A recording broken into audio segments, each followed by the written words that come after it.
Welcome, friends, family, the gathered community of two people who will listen to this podcast. Welcome to another episode of Suck On It. I'm Jake. And I'm Sam. Today we have a chat with a unique individual, one of life's great explorers, Franco. It's got a very adventurous kind of. The adventurer Franco. He's a unique individual who I had a great chat for a couple of hours too. Broad-ranging subjects about unstructured wander through life's complexities. A buffet of philosophical exchange. Yes, a tasting platter of psychedelic and maybe unusual ideas. A sampling of ideological delicacies. And we suck on all those delicacies. Suck the lobster. And we hope you all enjoy it. Please do. Suck on it with Franco. True. That's Yeah. if I can help you do that. Circular economy. I like it. Spin the wheel. That's and not like the gambling wheel either. That's a much better wheel to spin. I think everyone wins. You can spin that one if you want to. There's a it reminds me of that. There's a real hog that just went past. There's a guy talking about that whole barter economy thing, and he was talking about how the super rich, they barter. You want a famous person wants a Mercedes, so they get given a Mercedes because it's benefiting the company for the famous person to drive around in the Mercedes. And he's saying, the super rich operate essentially on a gift economy, really, or a bartering economy. And he was saying where he grew up in Glasgow, in Scotland, in the poorest of the poor, he said, well, we also operated on, stolen televisions and that trade economy. Yeah. So he's saying it's only the middle class that are really worried about money. Adhering to the... Yeah, at either end of the spectrum, it's really, it goes back to trading things. Not so much that earn money and, kind of that middleman process that money seems to be all the time. Who is this guy? This guy, Grant Morrison. He's a comic book writer, a Scottish comic book writer. Okay. But he's also into occultism and all sorts of weird sigil magic and... Oh, what's that? Jake's probably the man. No. I'm thinking Signet, which is a baby swan. It's all about magic based on the blood of a baby swan. That's right. Yeah. Like the best magic always is. So sigil magic, it's the idea of reducing an idea into a symbol to charge an idea. So the most common way that people do it is to have a whole... an ambition, I guess, or an intention. That's the one I'm thinking of. Yeah. So it might be, I want a new job. Yeah. And the common way that people put together a sigil is to use those letters. So they'll write out their sentence, and then it might be to cancel out all the vowels. They cancel out. Then they cancel out any doubled up consonants. Yeah. And then they start stacking those letters on top of each other till you can't recognise the word anymore. The idea being that if someone else looks at the symbol, they've got no idea what it is. But to you... You know. And it's that process of, intention... Yeah. Putting all your energy and focus into it. Yeah. Because then ultimately you're meant to burn it and throw it away, the sigil. So you put all this focus in, you create this thing, you hone your energy in. Yeah. And then you let it go to do its work. Right. But... It's kind of crossed over into now, I look at, McDonald's and stuff, the Golden Arches. It's kind of like branding. It's a sigil. Yeah, definitely. Because it attracts people in off the highway, and that sort of thing. And that... Moths to a flame. That's right, yeah. It's so beautiful. Yeah. So, that's sigil magic. He has a great talk at... I can't remember. He was at some sort of forum, but it's about a 45-minute talk on sigil magic and... Yeah, its effects and impacts on modern society. It's pretty cool. He's a pretty out there dude, though. So he was saying more that the middle class not. How is that relating to? Yeah, it sort of fitted into a big, like... How does it relate to sigil magic? Is that how does the barter economy at either ends relate to and the middle class being? How does that? I took it to be that the middle class are kept on the treadmill because they're running away from what they think the poor people are towards what they think the upper class are, and they're kind of wrong on both accounts because rich people don't stay rich by continuing to earn money. I think is the idea. Rich people stay rich by not spending money, and people just throw things at them. Essentially, okay. it's their influence that people get some kind of value out of. Yes. I guess, and it's all the people in the middle going, oh no, we don't want to be poor. We want to be rich and pay for everything that we want ever. It's that a bit of a like maybe misconception too about that. Like the wealthy, like I think about like, you know, high level superstars and things. They're not really trading on their millions. They're trading on whatever value it is that they've identified that they can trade on. I remember having a chat with Mum about Kim Kardashian and like the new wave of Instagram like models. You know, people are just constantly snapping selfies of themselves in yoga pants or something. You know, all these sponsorship deals and. Just kind of thinking that, you know, you cannot agree with it and all those sort of things, but I guess at the end of the day, whether it's right or wrong, it's people identifying the next like market, the next way they're going to be able to trade on whatever their value they feel like it is that they sort of possess. You know, I don't know if I agree with it or not, but I think it's definitely a thing that we seem to move from one platform to another and sell our value. Trade our value for whatever we can sort of get in a way. I heard someone in a video the other day sum up a job in a way I'd never heard it summed up before, talking about why it's important to do something you love, and they said it's because you're selling when you have a job, you're selling the hours of your life. I just never. It's like it's obvious once they say it that way, but I'd never phrased it that way. It's always you're getting paid for this. You're getting paid for your hours. But I thought you already knew that. Yeah. The way you guys live your life, I was like, oh, this is a known thing for you guys. Well, I had to learn that the hard way. Yeah, well, I kind of guess I did figure it out. I just never heard it. You know when you feel something and then someone sums it up for you, and you go, "That's the way to say it." When you're trying, the way you have just said it is the way to make people understand it. Just flipping that, it's not being paid for your time. You're selling the hours of your life. It's just a great way to. Well, it's so much more. Sounds so much more deadly. It is really cool, and it's great that you value the hours. Yeah. And if you're going to be selling them, you might as well be. It's easy when you don't value them, you sell them. Yeah. For whatever you can get for them. Yeah. Thought about that at Christmas one time. I saw a lady in the supermarket pushing she had 2 trolleys. And one was like full of, like, there was about 6 Christmas hams and like slabs of beer and presents and things, like, which is a pretty common sight in the mad like rush of Christmas. And it struck me of like, you're not just trading. So you're not just trading. You haven't just traded hours of your life that you've now put into the work, right? Because people max out their credit cards at Christmas. You're actually trading like future hours of your life. It's like that movie. In Time, the Justin Timberlake movie, where that was literally given hours. It's literally what people are doing. So you said you learnt that the hard way.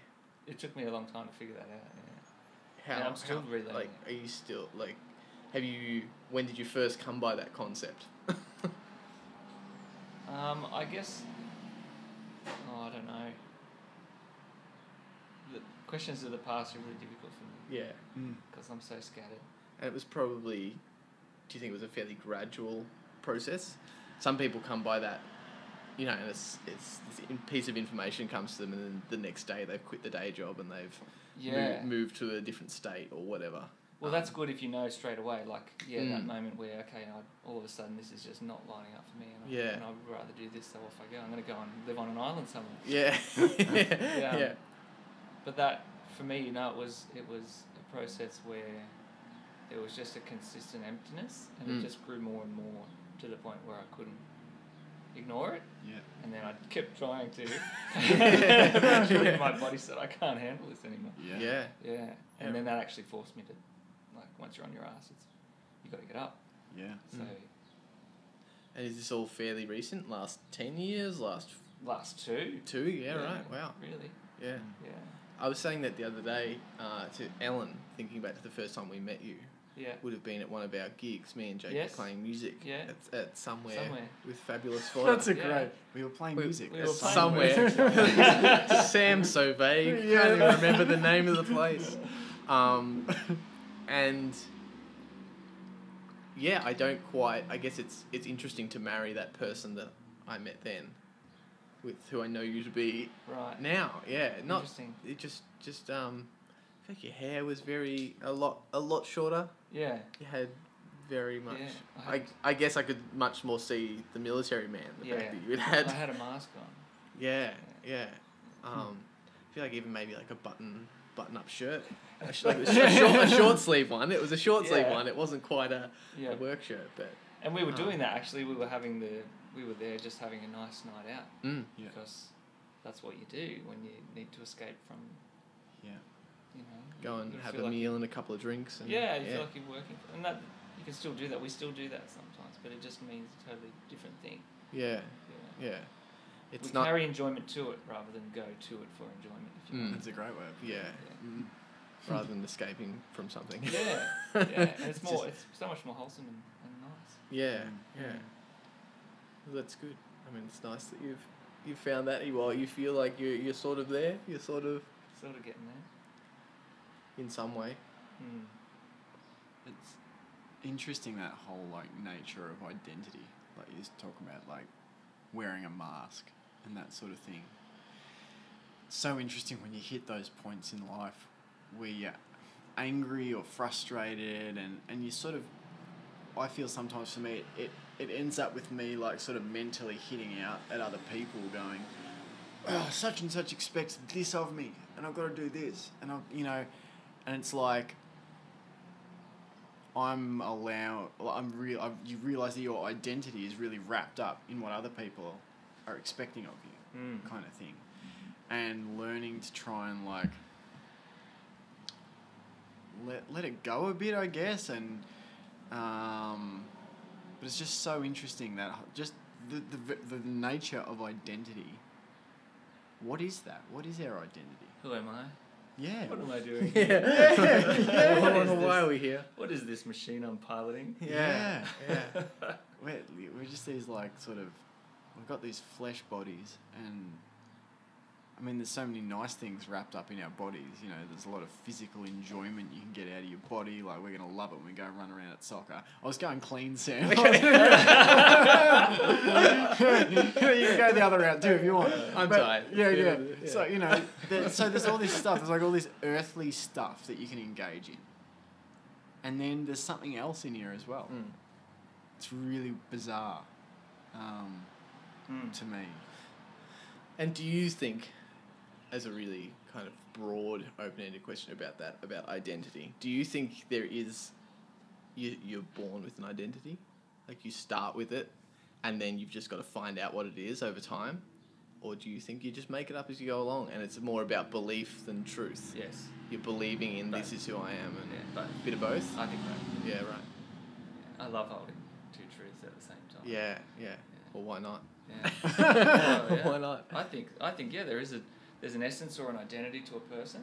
There's just like some sort of character, but then also they're definitely shaped by the world as you go. Nature and nurture. They showed that in I'm going to horribly butcher the retelling, but that's alright. It's the gist of it we're after. It's your podcast. But like, You can yeah, butcher that's whatever you want. right. Fuck the facts. Like Hashtag. the fake news. Yeah. Like in the Holocaust and stuff, you know, they looked like generations after at like kids being born, and this is all to do with, you know, how different parts of the DNA are passed down. Epigenetics. Yeah. Ha! We about. had a pre-podcast, obviously. Really? We just talked. Ellen brought up this yes. term. What was it? Intelligent creature. Epigenetics. Epigenetics. Yeah. Epigenetics. Yeah. So what is epigenetics? Essentially, so we all accept. I guess a way to sum up all the way I understood it was that we accept that your genetics pass along the nature element, but epigenetics is about passing along the nurture element. Yeah, that right. you can pass along genetically pass along things that have happened to you, trauma and whatnot, because trauma has a physical effect on the body, that you can pass that along. Well, that's what they were finding, that, you know, different people, I'm sure this is what it was, that, you know, generations later, children were being born, and it was particularly how the mother passes that on, is apparently a lot stronger. Thanks, Mum. Yeah. So it's a lot stronger than what is passed on by the dad. This is what this was saying, that it comes through very strongly in the mother. What was being passed on? So things like, they were finding that they were having like famine-related illnesses. So illnesses to do with lack of food and that sort of thing, even though they lived in a time of plenty. Yeah. But it was dating back to, say, like the grandmother or the great-grandmother who, you know, was in Auschwitz or something like that, where they, you know... So that's how they could tell that it was passed on by the mother, not the father, because, say, the father's side of the family wasn't I think this was in the... part of the Holocaust? Or? Like, maybe that it was either the little short course on anthropology or sociology I did, and it was kind of like... I don't know if they specifically, like, said, and this is how we knew, but it was like... I think they've done... I suppose they can look at, well, in this child, it's got this much of the mother's genetics and this much of the father's genetics, and then you would probably move it up a level, more surface level, and look at, okay, so if this is the case, then are there things relating to the mother's experience that are passed along? I'm not 100% sure, but yeah, it was sort of to do with that,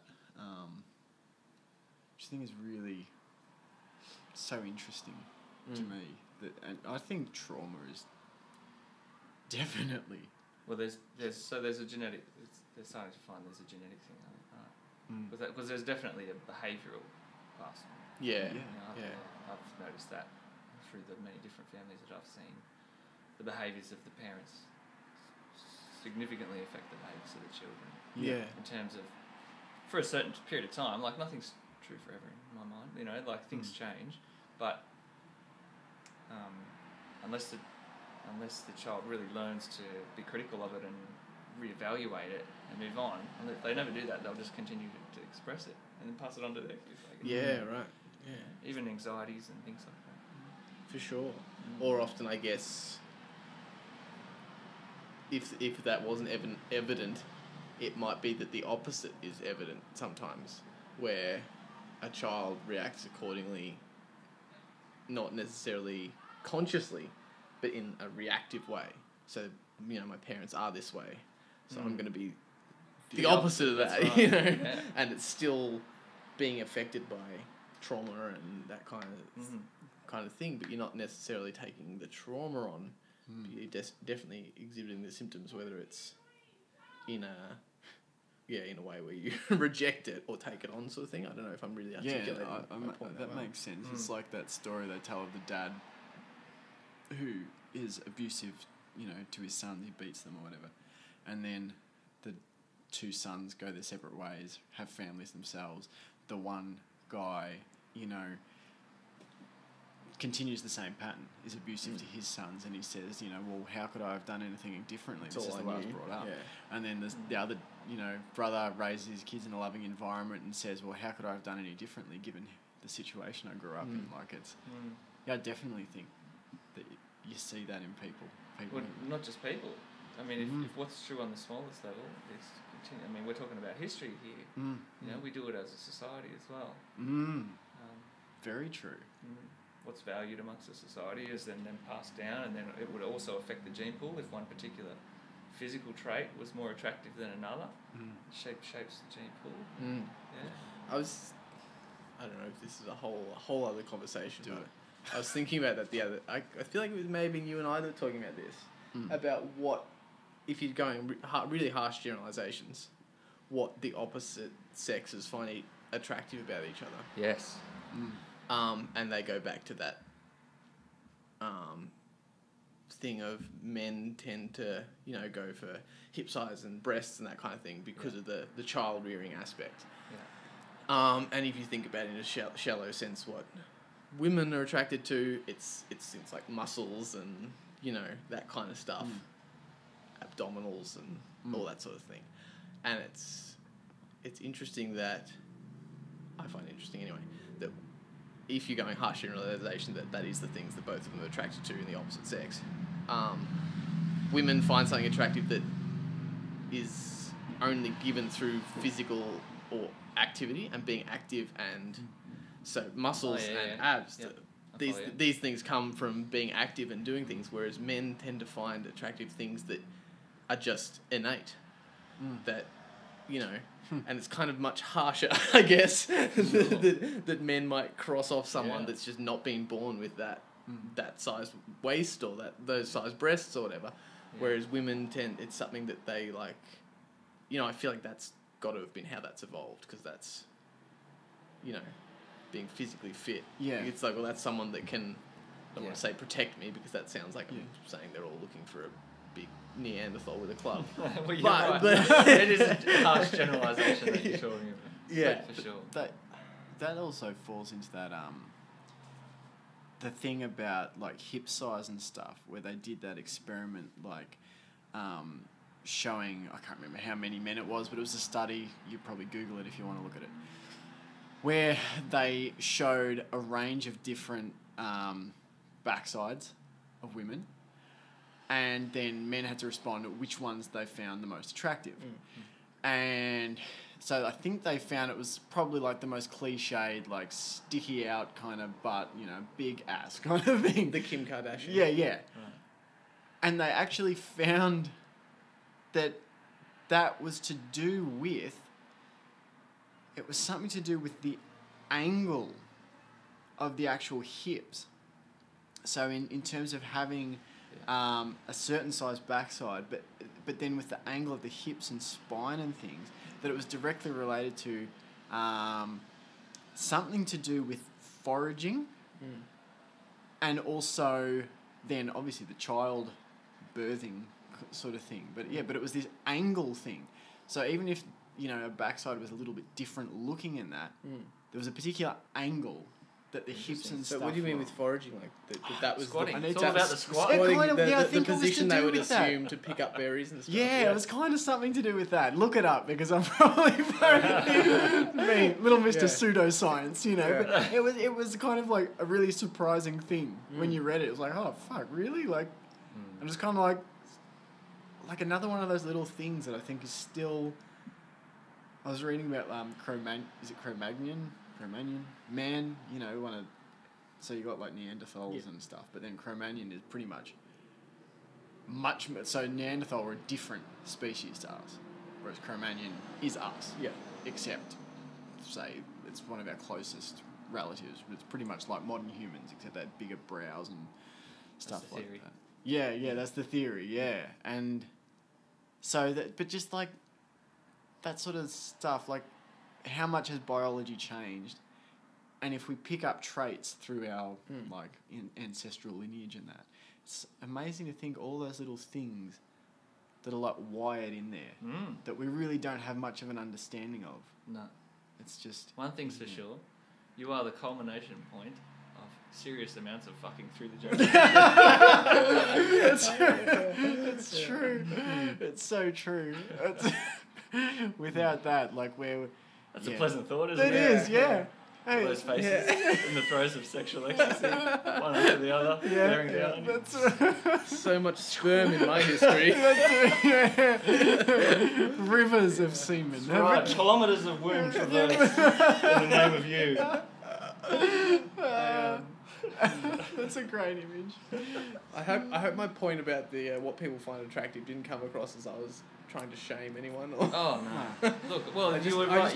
You prefaced the whole thing with this might be a harsh generalisation. well, it came. I think it came up with that's. I hope that's not a preface like I'm not racist. I'm not racist, but then follows something extremely racist. Yeah. I think it came up through a conversation of talking about where that sort of thing of women objectify men too, of someone sort of defending objectifying women by saying women objectify men as well, right. and that's what brought up the thought. Was I thought even when they are, it still seems like they're looking for things that denote that person's personality. Yeah, like character. Yeah, they're he's disciplined and active and has a healthy lifestyle. So even my point was basically that, trying to undermine the fact that whoever this person was I was talking to was sort of saying that we're all everything's allowed because everyone does it. I can look at women and I can objectify women because women objectify men. And my point wasn't necessarily anything other than that, just saying I still feel like the way they do it is different to the way we do it. Science is, I think that's what you were alluding to, the research before about about what they're finding in different studies. There's so many variables though. I mean, just because a scientific study's been done doesn't prove really very much. Yeah. Well, one of my favourite quotes I heard from another podcast recently is that science can never, ever, ever progress beyond the point of hypothesis. You can't prove something scientifically because because science is the faith that the future will act like the past. That's right. And so even if 1,000 million times you light a match under a piece of paper and it catches fire, it still takes faith to go, it's going to happen the next time. Even though we can break it down into all the little elements and go, well, we know that when these fibers, these microbes are brought into contact with heat of this extreme, blah, blah, blah. But we still don't know 100% what might have suddenly changed in our universe that will just tip that chaos theory the other way, and for some reason... And that's great, I relish that. Yeah. The fact that we don't know for 100%. That was the truth of that. Just was like peace. But it freaks a lot of people out. Yeah. That thought. Yeah. And they think you're somehow saying science is bullshit when you say this, but that's not what I mean. No, and that's not what the person that was saying this... Not in a combative sense. No, it's just that we still don't know, and I don't think we ever really will. You see that when people suddenly act out of character, how much our society goes, whoa, what, like this, 1 minute we thought we had you figured out, and then either something horrible happens or something amazing happens, whatever it is, but when a human being suddenly goes, they go in a different direction. We had no idea. You seemed like such a nice man. Exactly. That's exactly the sort of stuff I'm thinking about. When shocking things happen that are against the usual broadcast kind of thing, everyone goes, what the fuck? And it really shakes people. But that's like all of history. Shit just suddenly changes direction, and sometimes you don't know why. Yeah, definitely. And I think all of science is the same. I think because if you throw up a ball in the air 10 times and then say to someone, if I throw it up again in the air, will it fall again? And they will say yes. Yeah. But if someone else sticks out their hand and catches it, so it's not saying that gravity just stopped working, but it's just a variable you hadn't yet accounted for. And I really like that. I really like the idea of that. That we just don't know for sure. Because even gravity is something we all accept. But gravity, when it was first introduced and hypothesized, the idea of gravity wasn't what we understand gravity to be now. I don't know all the, again, pseudoscience, I don't know all the terminology for it, but I know that it was Newton's gravity, right? Yeah. And the way he explained and understood gravity was very different to the way that Einstein... Right. We now have taken what I believe it was Einstein that came up with the modern idea of what... Is that like theory of relativity and all that sort of jazz? And I think it was about pushing versus pulling, whether it's a pushing force or a pulling force. So it's only very small. So essentially, yes, we've labelled it gravity, and yes, the effects of it means that things will fall back to ground. But even just that little element of, at one point we thought it was because of this, but now we know it's because of this. It could still change. There could still be something we know, that we think we know. that is just subtly different. The whole gut biome thing seems to be really smashing through some walls at the moment. Like, I haven't read deeply on it, but I've seen some little bits and pieces about, research into dementia and things, being related to gut health and that sort of thing. And yeah, just that idea that there's these little colonies living in us. And we ourselves are a little colony living. Yeah. A big blue rock flying through space at 1 million miles a second. Yeah. Spinning. As above, so below. Yeah. All that's, Yeah, and it's interesting how people react to it, definitely. In the fact that, we're learning that, but don't know a lot about it. Some people will say, well, I want to know, what are these positive gut bacteria so that I can manufacture them and insert them as quickly as possible? Whereas other people were like, oh, yeah, Get them out of me. Cut it out! There's little people inside me. And they're not even paying to be there. Freeloaders. Start charging rent for your gut space, Yeah. Well, there's more, and I know that one I've been told a little bit of times is there's more of them than there is of us. In terms of genetic material in your body, there's more in your gut biome than there is in in the rest of your body. Wow. Yeah. I love those little... Who am I? Yeah. The question. Yeah. I love those little facts that put things in perspective like that. Yeah. Like the one about the monkeys, the bonobo monkeys and humans that you told me the other day, Jake, that genetically humans are closer to bonobo apes than the Asian elephant is to the African elephant. Yeah. In terms of percentage. Yeah. But aren't we also like 98% tree as well? Yeah, that's like right. anything Yeah, with genetics is similar. Or bananas and that's it. Yeah, I've seen that. Well, there's... it's the book I'm reading at the moment. You'd probably like it. It's pretty interesting, but it's about... Is that Sex at Dawn? Yeah. Did you say about sex and violence? No, Sex Sex at Dawn it's called. Yeah, so it's about like... Either way, I'm in. Yeah.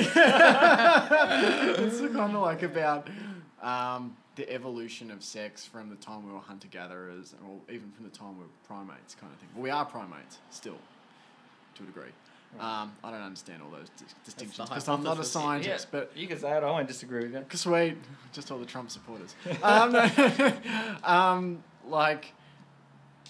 So the idea that the book is centrally talking about like monogamy and stuff, and whether we're naturally monogamous, and that is to do with this distinction between chimps and bonobos. Yeah. So most of science seems to be like, this is what the book sets up, that most of the science around, our relationship with chimps and stuff is that we're more like them. Right. And, they can be sort of like, they form like coalitions of males and, there's a lot of like infanticide and stuff, like killing the young of the previous coalition. I don't know exactly how that works, but sort of like manipulative, and they can hoard food and be very territorial. There's, been like a lot of warfare and stuff in chimps. But then you've got bonobos who have kind of been like pushed out of the conversation. But there's a lot. Mean? Well, there's sort of like, so a lot of people sort of know the chimp-human connection, but then it doesn't seem like the bonobo-human connection is talked about. Oh, I see. I thought you meant like they're like monks up in the hills and they're taking them out, taking them. They don't get, it's like sort of like monks in the temples. Yeah, no, so like definitely not. It's like no, definitely not. So it's kind of like, I can't remember the exact like tree of it, but it's kind of like us, and then you go back, and chimps and bonobos for us are right on the next kind of branch. Oh, okay. Kind of thing. But what does that mean? So the behaviours. So the key thing is the behaviours are totally different. So bonobos have sex all the time with everybody, with new bonobos that come in. Everybody. Yeah, everybody. Everybody. Just studying bonobos. Yeah, that's right. Yeah. Isn't that literally true? That was that different. That was a different.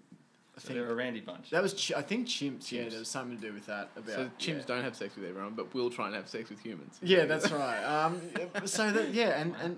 And that's to do with, this book is saying, and there's science around it, They've added the Yeah, science no, to it. yeah. If anyone listening to the podcast wants to look at it, Sex at Dawn is the book I'm reading, and the some of the science that I've kind of read, the science, is a guy called Frans de Waal, who's a Dutch anthropologist who's like written shitloads of books, particularly on bonobos, but about animal intelligence and stuff. Yeah.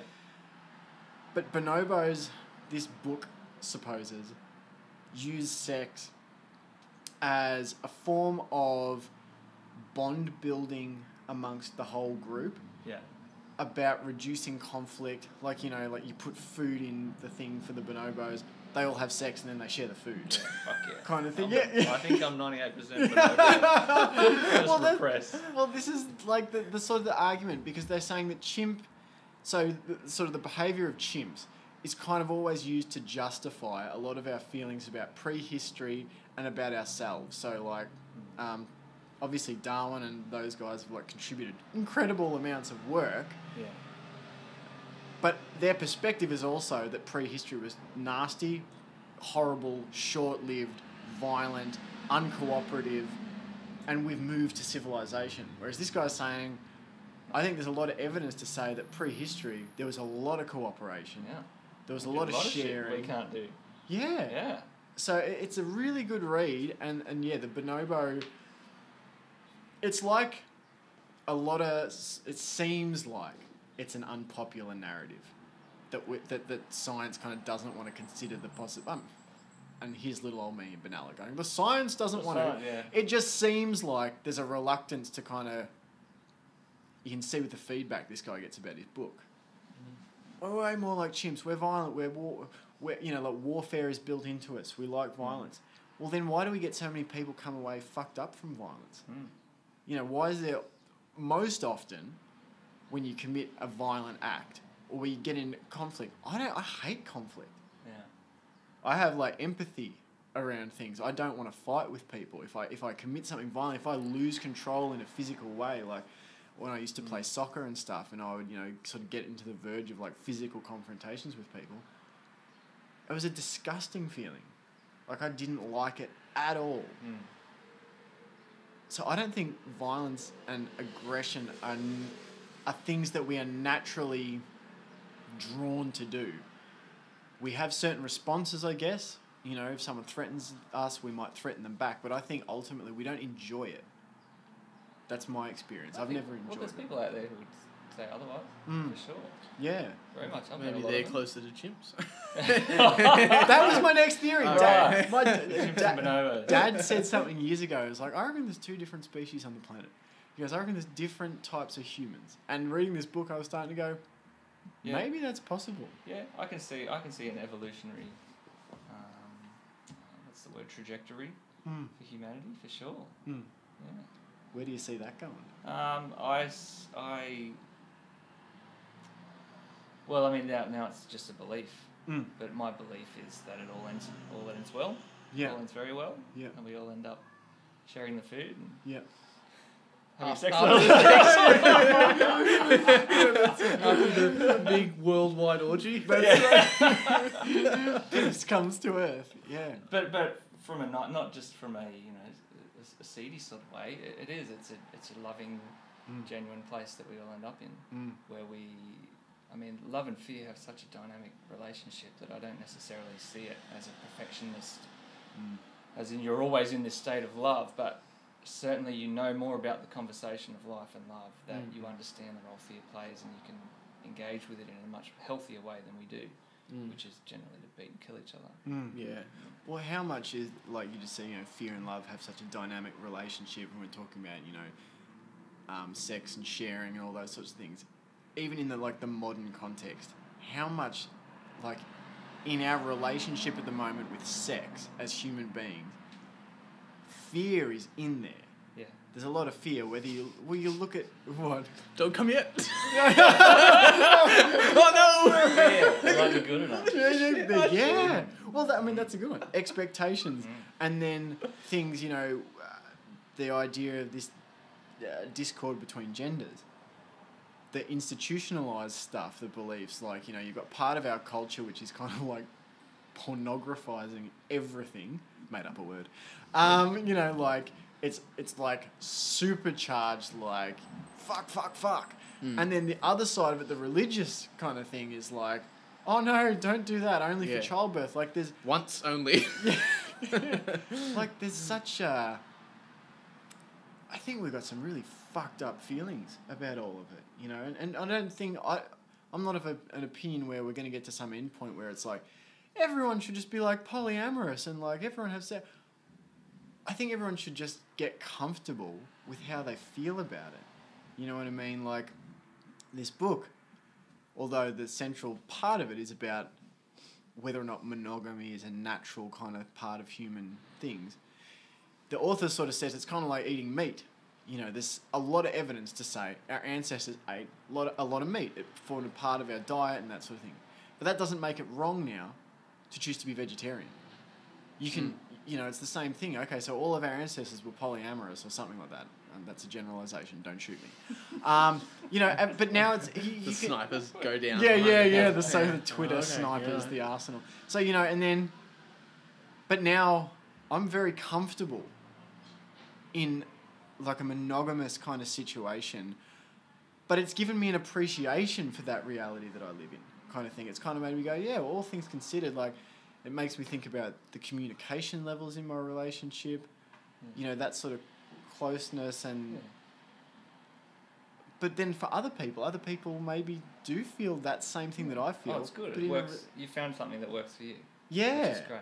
In terms of that fear that we mentioned before, like this, will I be good enough? Mm-hmm. Well, how does that help us understand love? Well, because the act of love is a really, it can, if you want it to be, well, I think it is anyway, a place of genuine openness and acceptance. Right? That's a really important thing. So if you're carrying that fear inside you, that actually makes you a little bit better equipped to understand what somebody else's needs might be, and provide a reassurance that it's okay. You know, it deepens the acceptance. Yeah, and that's how I see the relationship of love and fear. Yeah. So you felt the fear, and that's not a comfortable thing. Yeah. But it can actually help you understand and be not for want of a better term, a better person. You know, a more deeply loving person. It's sort of in the same, so viewing love in the same way that you could view, and I think I would like to view happiness. Yeah. As happiness is viewed as, I tend to think people misconstrue happiness as euphoria, and they think that's what they're aiming for all the time. Yeah. Is that ecstatic, everything's amazing, nothing's wrong kind of feeling. Yeah. Whereas happiness is closer. Happiness to strive for is closer to contentment and understanding the pitfalls, being content with I know today is great, but tomorrow might not be. Yeah. Same way. At some point it definitely won't be. Yeah. And being okay with that, as opposed to, I feel fucking amazing, how do I hold on to this forever? How do I make this last? How do I always feel this way? It's kind of similar with love. Love isn't something that's just always you're perfect, they're perfect, and you just be perfect together. Yeah. And make perfect babies. Is that relationship too, like the fear thing, is that kind of like if you know the fear and the other person knows the fear, then there's that joint experience of like, okay, we're both aware of this fear that you can have. You know what I mean? So there's that like empathy of a shared experience almost of that human kind of fear. Yeah. And I guess too there's room for variations and whatnot too, because some people wouldn't take the fear as a reason to be empathetic and understand what someone else is going through. No. Some people would take fear in a negative way and react the opposite. Yeah. That's right. And it can find it very emasculating and then either shun or avoid the whole activity or go into it in a really aggressive way where they've got to prove and, you know, like, there's different expressions work for different people because they're all having different conversations. Yeah. And some people, I suppose, see the fear and want to, like, you know, they see a weakness in someone and want to exploit that. You know what I mean? That's a thing that happens a lot in people. You know, you see, what's kind of like that. Greed is good, or you know, like the survival of the fittest. Like how that that saying has been sort of like it's gone rogue, it's kind of become mutated. Like, it was kind of meant the survival of the fittest, as in the creature most adapted to survive in any given situation. So, fish survive a lot better in the ocean than they do on land, kind of thing. And, but it's kind of now like, I'm the fittest. I'm the biggest, fucking strongest motherfucker, and I've got all the money, so I'm the fittest. You know what I mean? Like, it's kind of become a thing about this idea of dominance or something, and power. Whereas I don't think that was the meaning of that. I think it was just it was more about the adaptability. I think it was. Yeah. And I mean, they went down. I'm not really well versed in it, but there was a whole school of thought on genetics and weeding out the weaker genetics. It was a perfectly acceptable thing in the scientific community to propose that you eliminate this, or that you remove welfare from this section of the population because they're weaker. Do you think? Sorry, you go. I was just going to say, I guess the thing is that fittest is an objective term, as in how are you quantifying fittest? Because although it's true that I'm biggest and got the most money, most people aren't the biggest and the most money and the most power. But I think people would use that as a justification. People that are money driven would view survival as the fittest as the one that can make the most money. Whereas someone with less money that's also very fit and intimidating would go, yeah, but at the end of the day, your money's not going to save you, sort of thing. You know what I mean? Like, survival of the fittest, the strongest. And I just wonder, like, with that, because that was like a Charles Darwin thing, and it was it was when he'd seen was it finches or canaries or whatever, with the different on the Galapagos Island. with the different beaks and that. But I know that, like, I'll have to go back and read it now. I'm fascinated by it all. But like it's one of those great things, isn't it? Where I think you're absolutely right. I think that is how that theory was popularized. You know what I mean? That we can attain perfection by weeding out this theory of, look, it's like this and like the process of natural selection, which seems to be commonly thought of as like the same sort of thing. The weak die off, the strong live on. But you can look at that at such a more subtle level. Like, I always go back to that creature, the ocean-dwelling creature that's like a jelly kind of blob thing. It comes into being, it attaches itself to a rock, eats its own brain, and then just survives on anything that floats through it. Wow. That cool. Creature is incredibly well adapted to that situation. But most of us would pass it by. Yeah. I think of like cockroaches, flies, rats and things. They thrive, so it's not just a case of like the noble predator or something like that. Yeah. Like, there's a lot of different ways to survive, and natural selection too. I think people tend to think that there's some sort of really like conscious like choosing. Well, nature has chosen. Well, it's not really. It's just, as we talked about, passing genetics on and that sort of thing as your family procreates. There's a lot of randomness involved. It's like that monkey. Have you seen that monkey with a really long finger? What's it do with it? It's a bonobo. No. So it's primed for the end of the world orgy.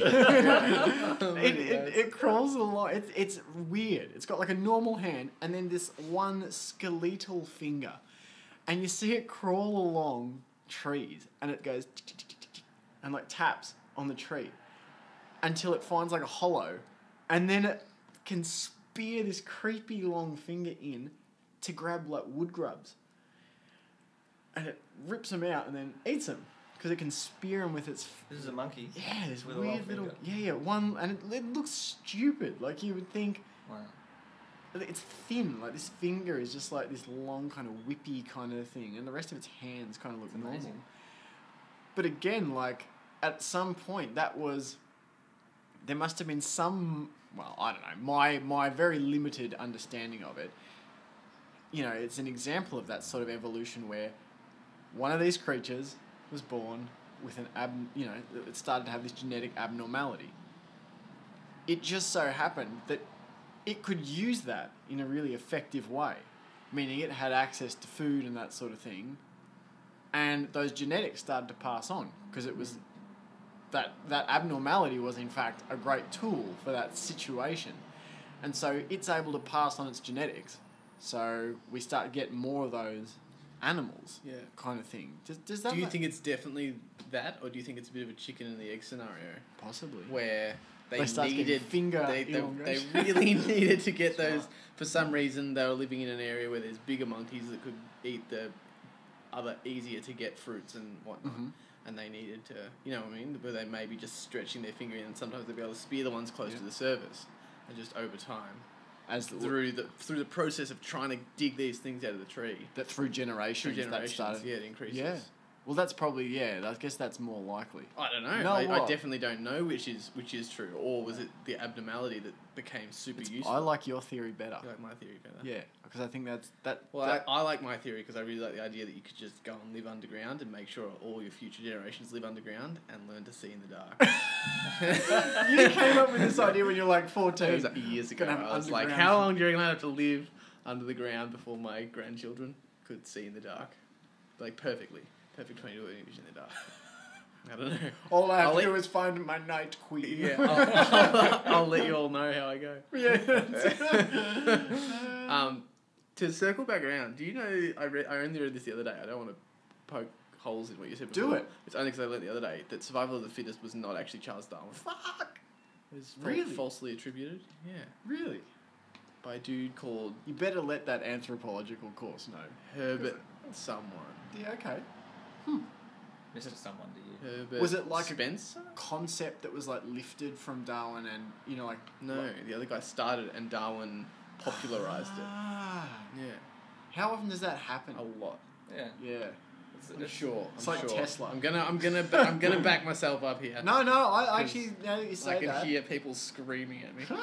Doesn't matter. Nah. So, I mean, the concept still means the same. Yeah.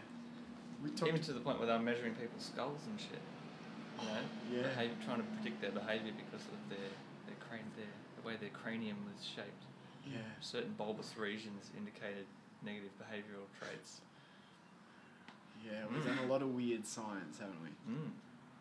Like Egyptians and stuff were performing like brain surgery and that, weren't they? Yeah. Drill a hole in it if it's sore. I actually think it was a lot more complicated than that. Yeah. Really intelligent.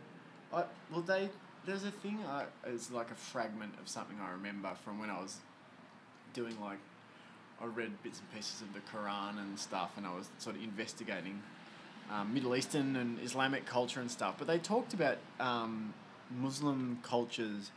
I've backed it up. Herbert Spencer. Sorry. Herbert Spencer, nicely remembered.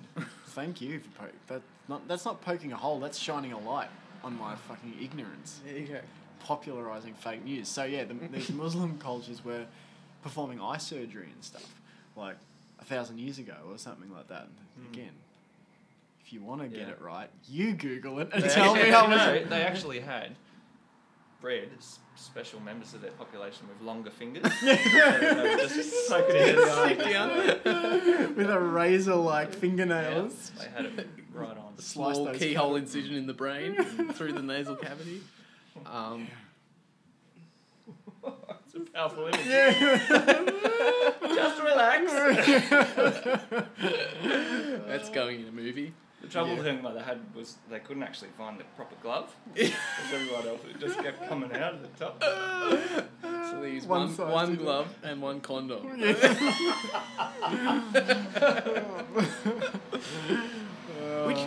When were condoms invented? Tuesday. Hey guys, guess what I discovered? A freakishly long time ago. They're really old because it was that show, Black Sails, which is based in the sort of pirate era, and they talk about condoms. The pirate era. Yeah, that period of history. You know, when the whole world were pirates. Actually, it was towards the end of it, wasn't it? It was when the East India Company and all that were coming in, expansion of the British Empire. But they were talking about condoms anyway, and I remember going, surely they didn't have them then, but I was well wrong. They would have been made of what? Intestinal tissue? Yeah. Well, this has antiquity to the Middle Ages for sex. Whether condoms were used in ancient... This is going to be, like, long, so let me just... Let you guys keep talking, I'll sort of pass over. Okay. I've got to say you the just first... interrupted us, though. What are we talking about? The first picture that came up, so, made me think about people, who go, It ruins the sensation. This fucking thing would. Like, Okay. this looks Piece of like... leather. Yeah. It's Passed down through generations. like a delayed football. Yeah. Yeah. It was, I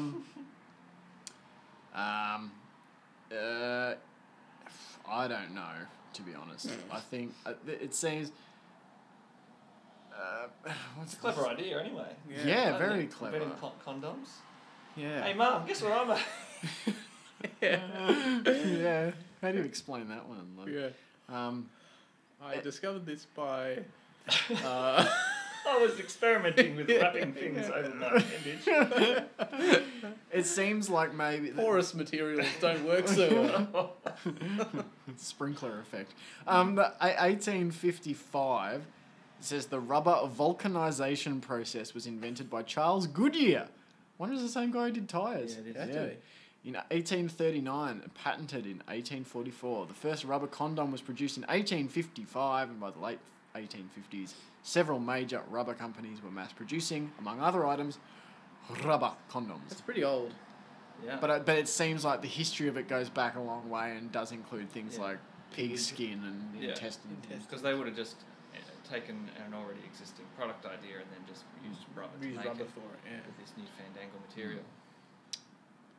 Some of the amazing steps we make. That's right. I'm surprised none of you picked up on the fandangle material, the dangle material. Nice, I didn't. Oh, that was yeah, pretty I slow of me. didn't see the pun. I didn't see the pun in it. Yeah. No, it's... Sorry, maybe the condom point was a conversation killer there, but I just thought it was interesting that they're a lot older than I thought they were. Not individual condoms. Yeah. They've got to check the date on those the things, concept you know? of it. Like, Right. Yeah. yeah. Well, imagine like when that happened, there must have been a lot of religious backlash. Yes. You know, that sort of thing. Was there from all angles, or were there some that were because? I'm trying to think. This is really bad, but it's purely based on Monty Python's. You're thinking Protestants and Catholics? Protestants and definitely Catholics, would have been yeah. against it, yeah. The Catholics are against it. Were the Protestants always for it? No. Or did it take them a while to come around to it? Surely that... You know more. No. Are you a man of faith? Definitely. Yeah. Yeah. I'll I'll believe whatever you tell me to believe. Absolutely. I believe it. Sign up here. Yep. Yeah, you're the long lost cousin of the Prince of Uganda. he's left all this money to you. Send us your bank details. Well, I'm not an idiot. Okay.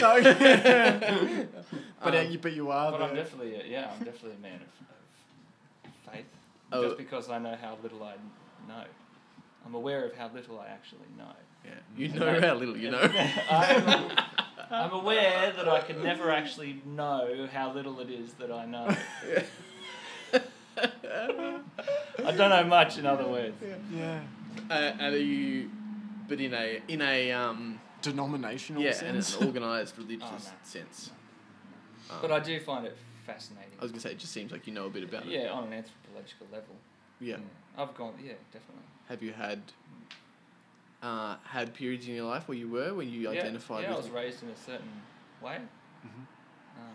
and is that a good thing or a bad thing? Yeah, A bit of both? I mean, it beats the alternative. Being kicked out on the street. And, Yeah, right. definitely. Yeah. I was definitely raised well. But I mean, in terms of how it influenced me, I guess it definitely. I would have to say, I was definitely influenced by that. It was a Christian faith, Mm-hmm. and I can definitely see, there's a reason there's that up until now they've called it AC and BC and AD or whatever it is. This religion has had a profound impact, and that's because there's a fuckload of beauty about it. Like the Sermon on the Mount, these things are wonderful, I think, because they turn on their head that very thing that you were talking about before, being I'm the best because I've got the most money. Well, here comes along a famous historical figure and says that it's actually, the people down there, you guys are doing all right, the people who are being walked on in society who are the most noble and all that sort of stuff. The meek shall inherit the earth. Yeah, he didn't say necessarily, not necessarily the poorest, but generally those people end up being the poorest. Yeah.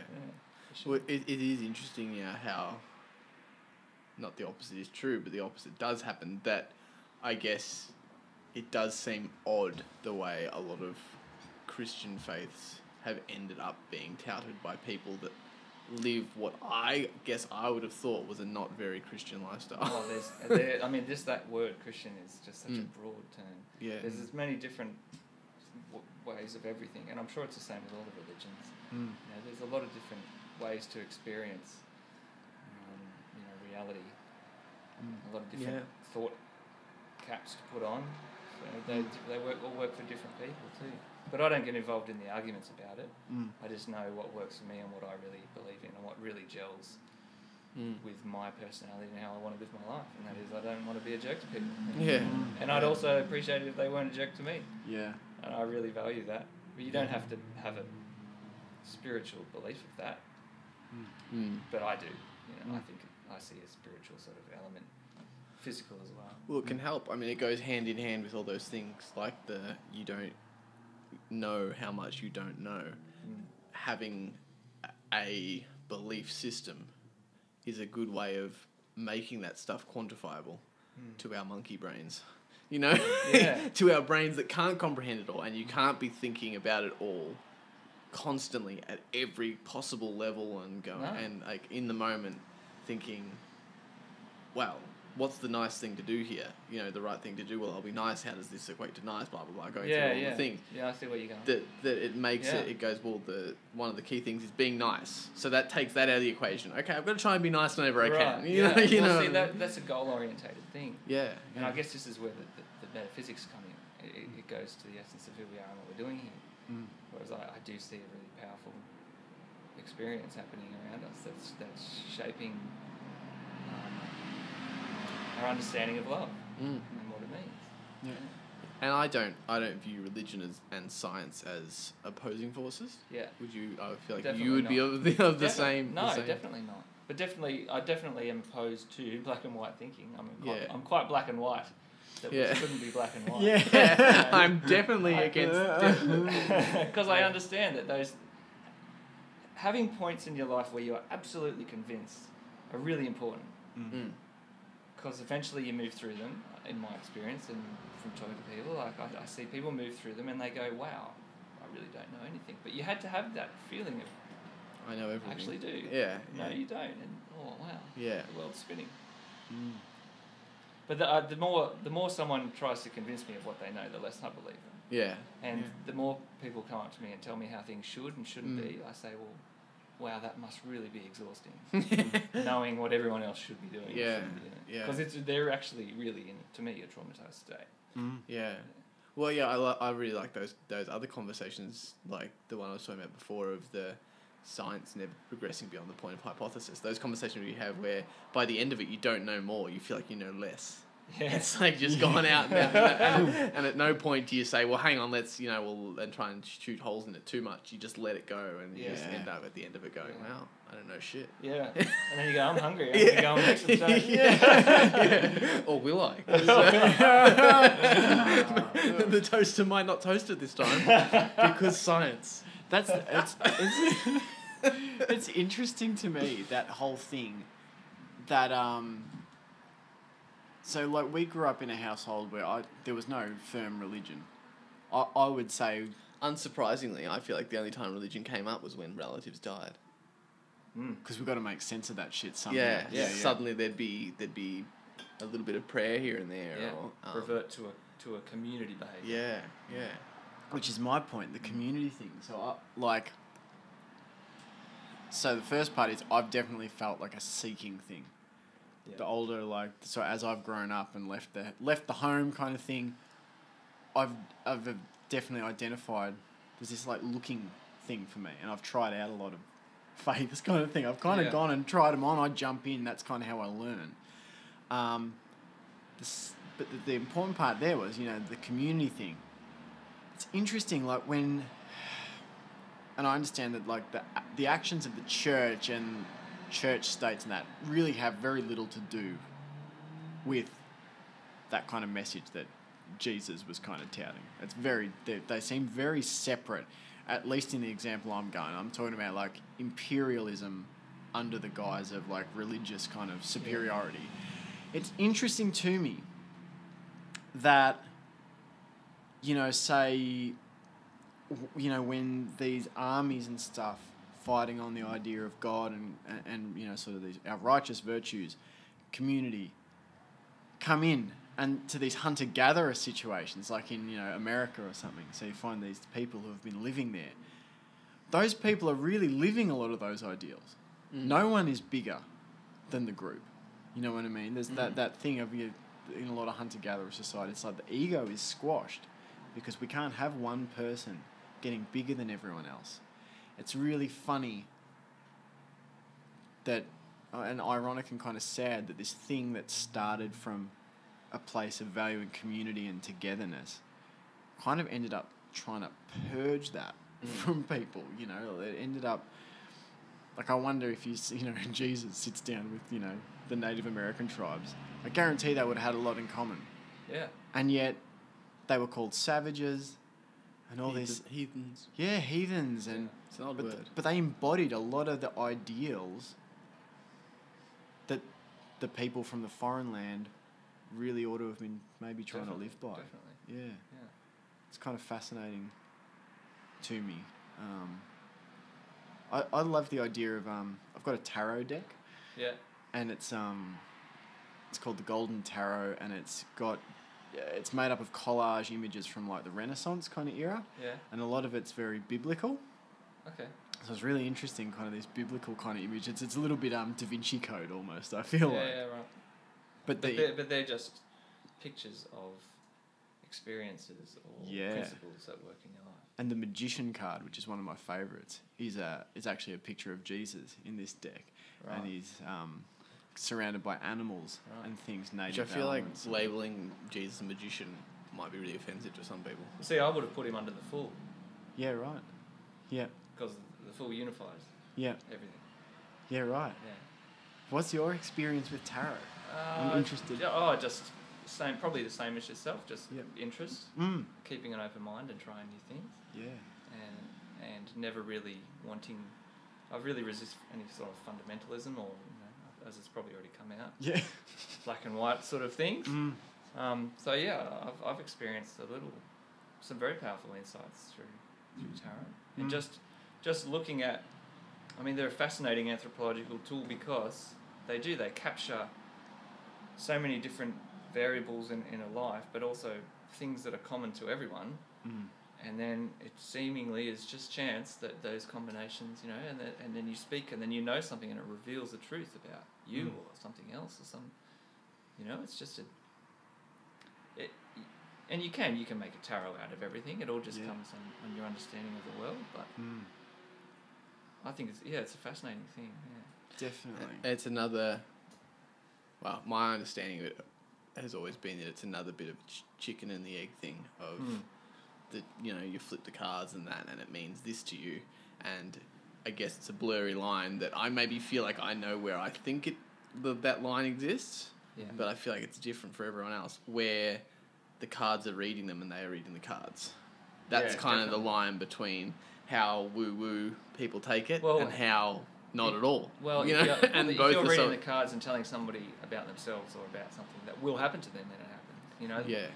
And people can do that without the cards. Just sort of knowing, the principles of chance and you've got a sore back. Well, 90% of the world has a sore back. That sort of stuff.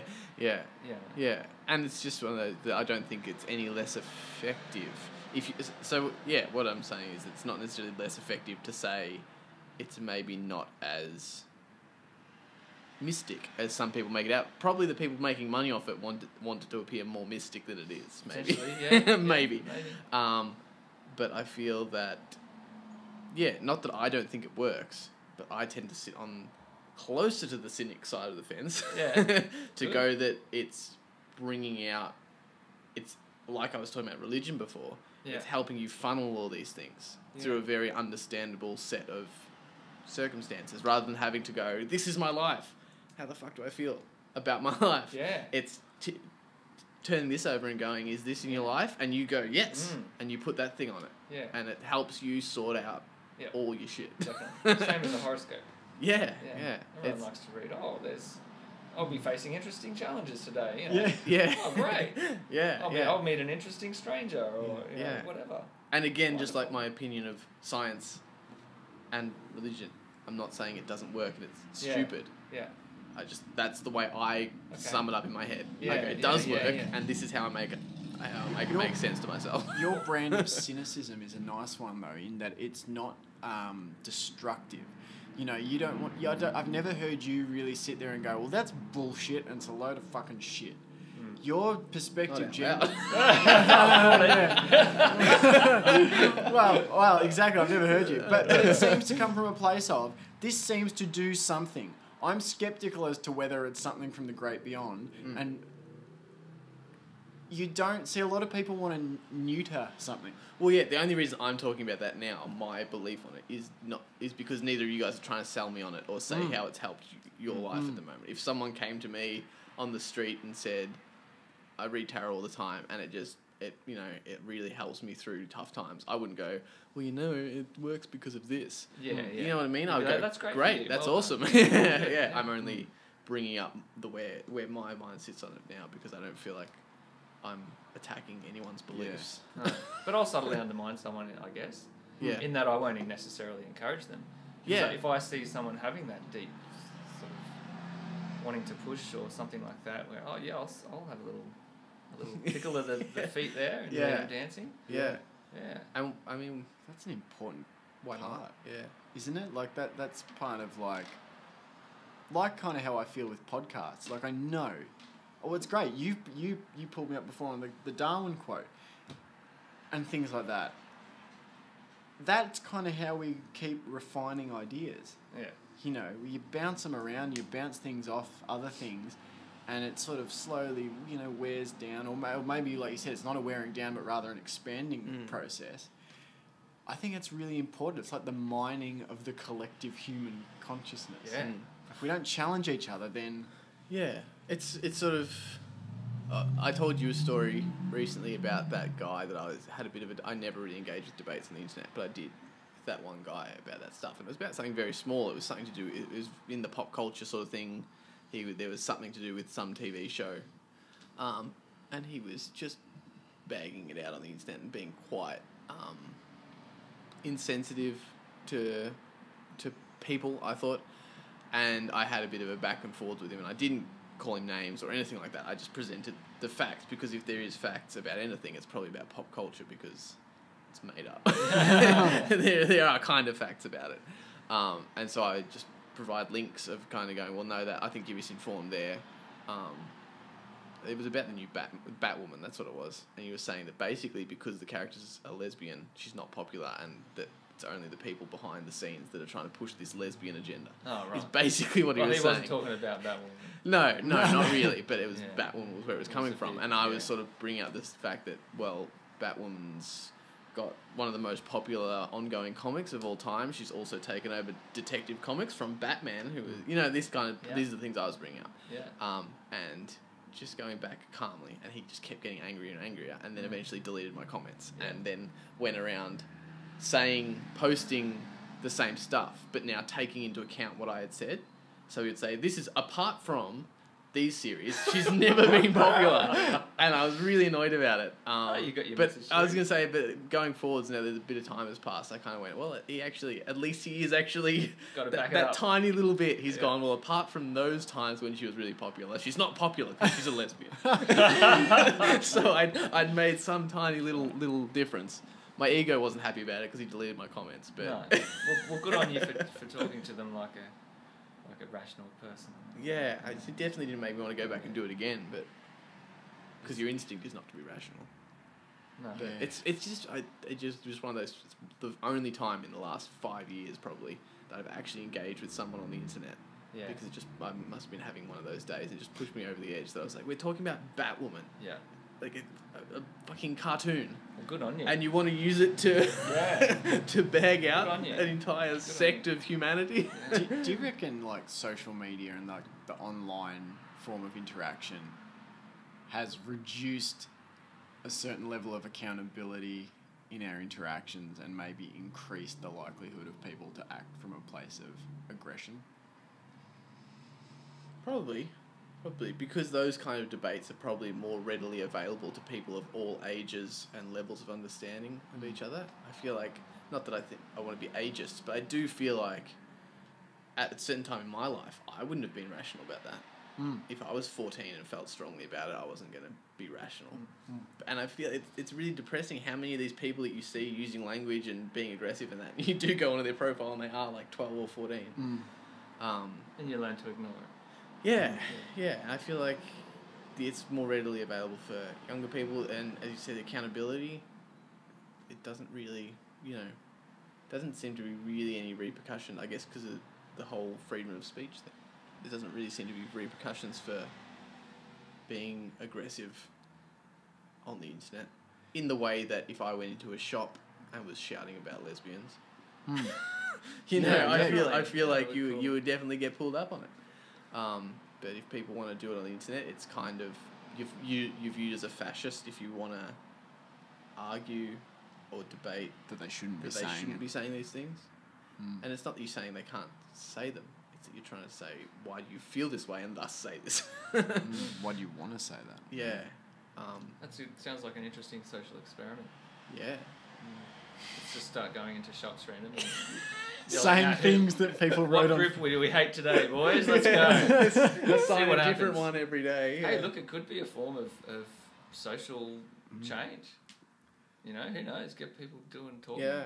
Because people say some stuff online. Are you on social media? No, not at all. People... And when you said I haven't for 5 years, I was like, I actually haven't spoken to anyone on the internet for 5 years. Well, I had Facebook for a while, a couple of years, and I've been off it for probably 6 or 7 years. Yeah.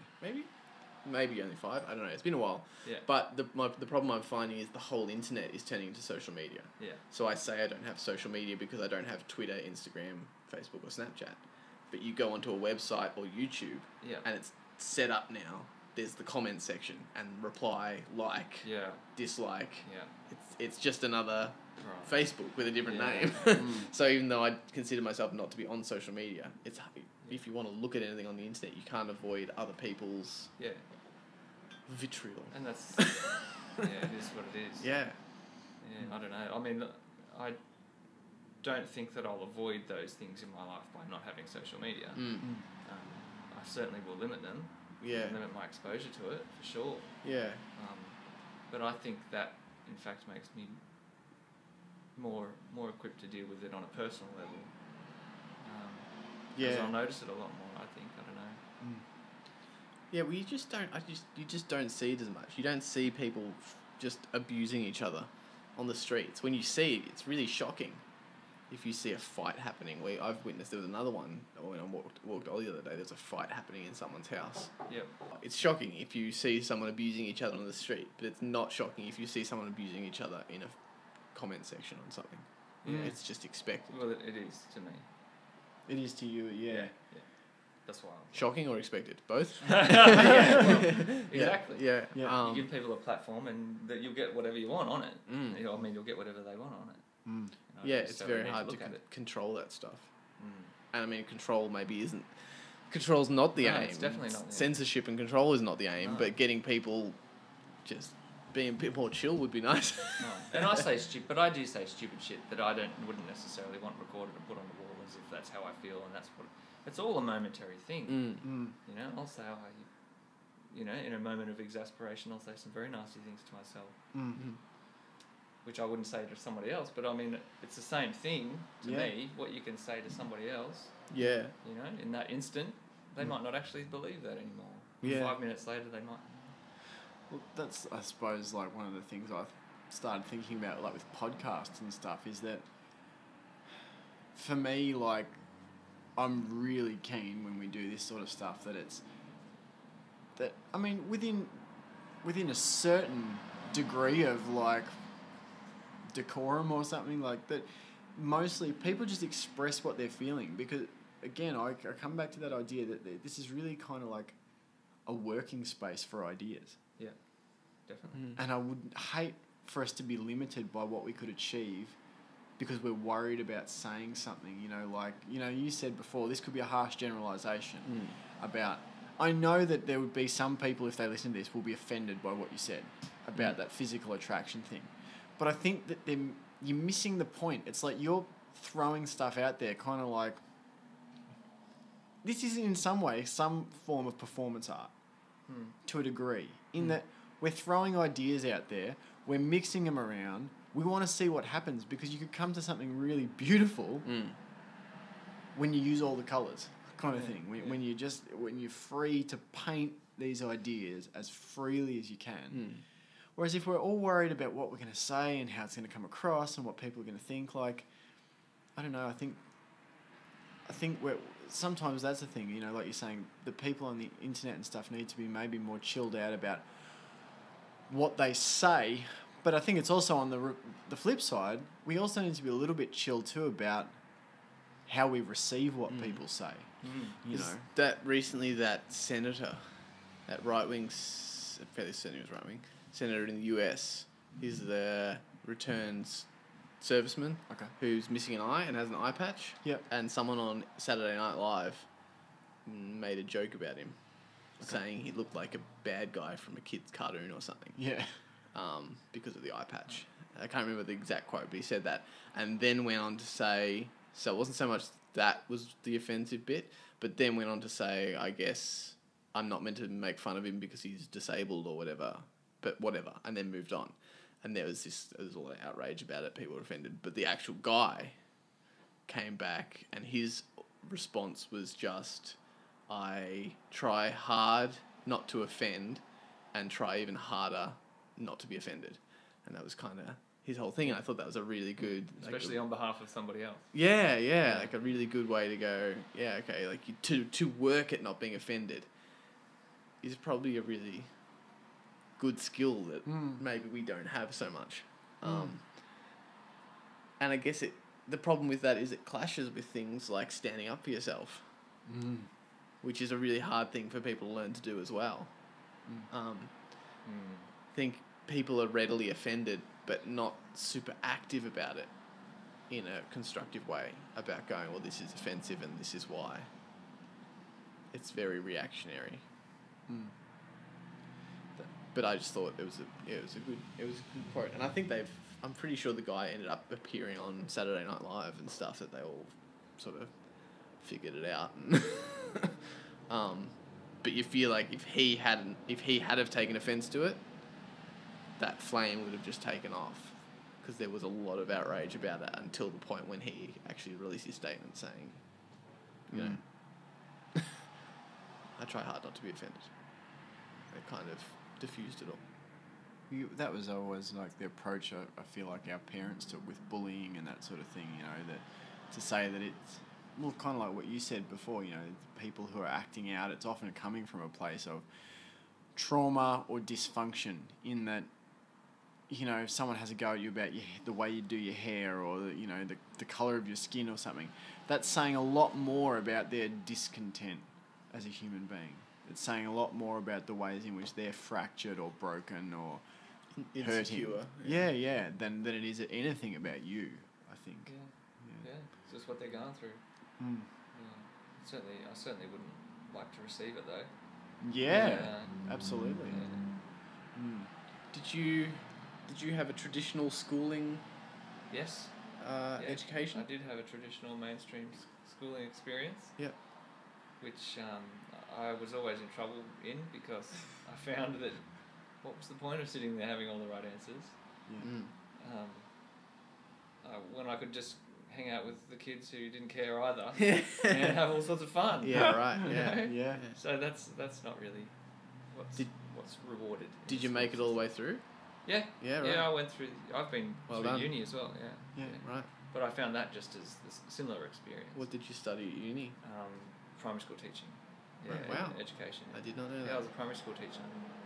And I was a younger man. Yeah. Yeah.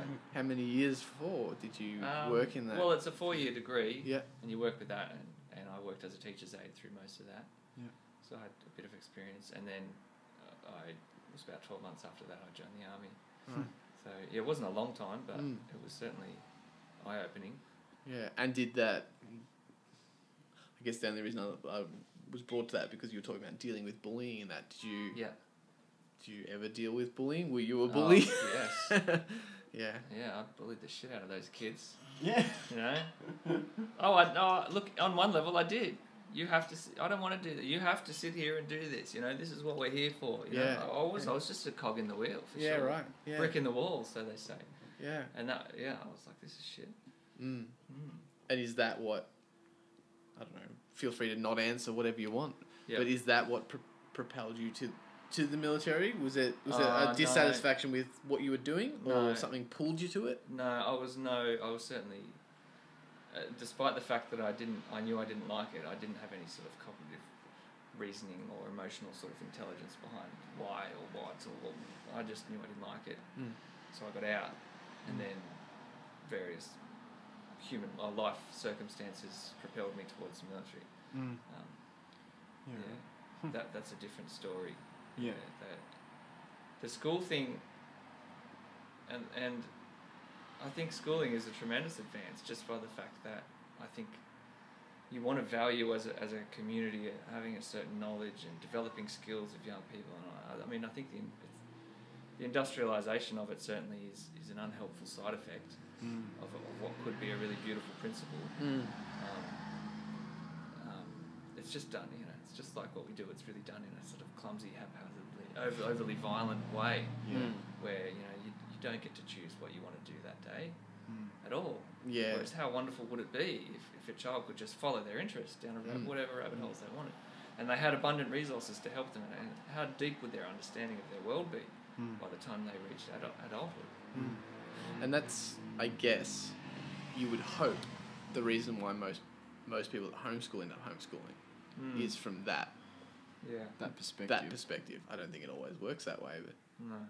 because the problem is that it often happens just the same way, that homeschooling is just a much smaller example of them being forced through a particular indoctrination because of the parents' beliefs and the way they think things should be. Yeah.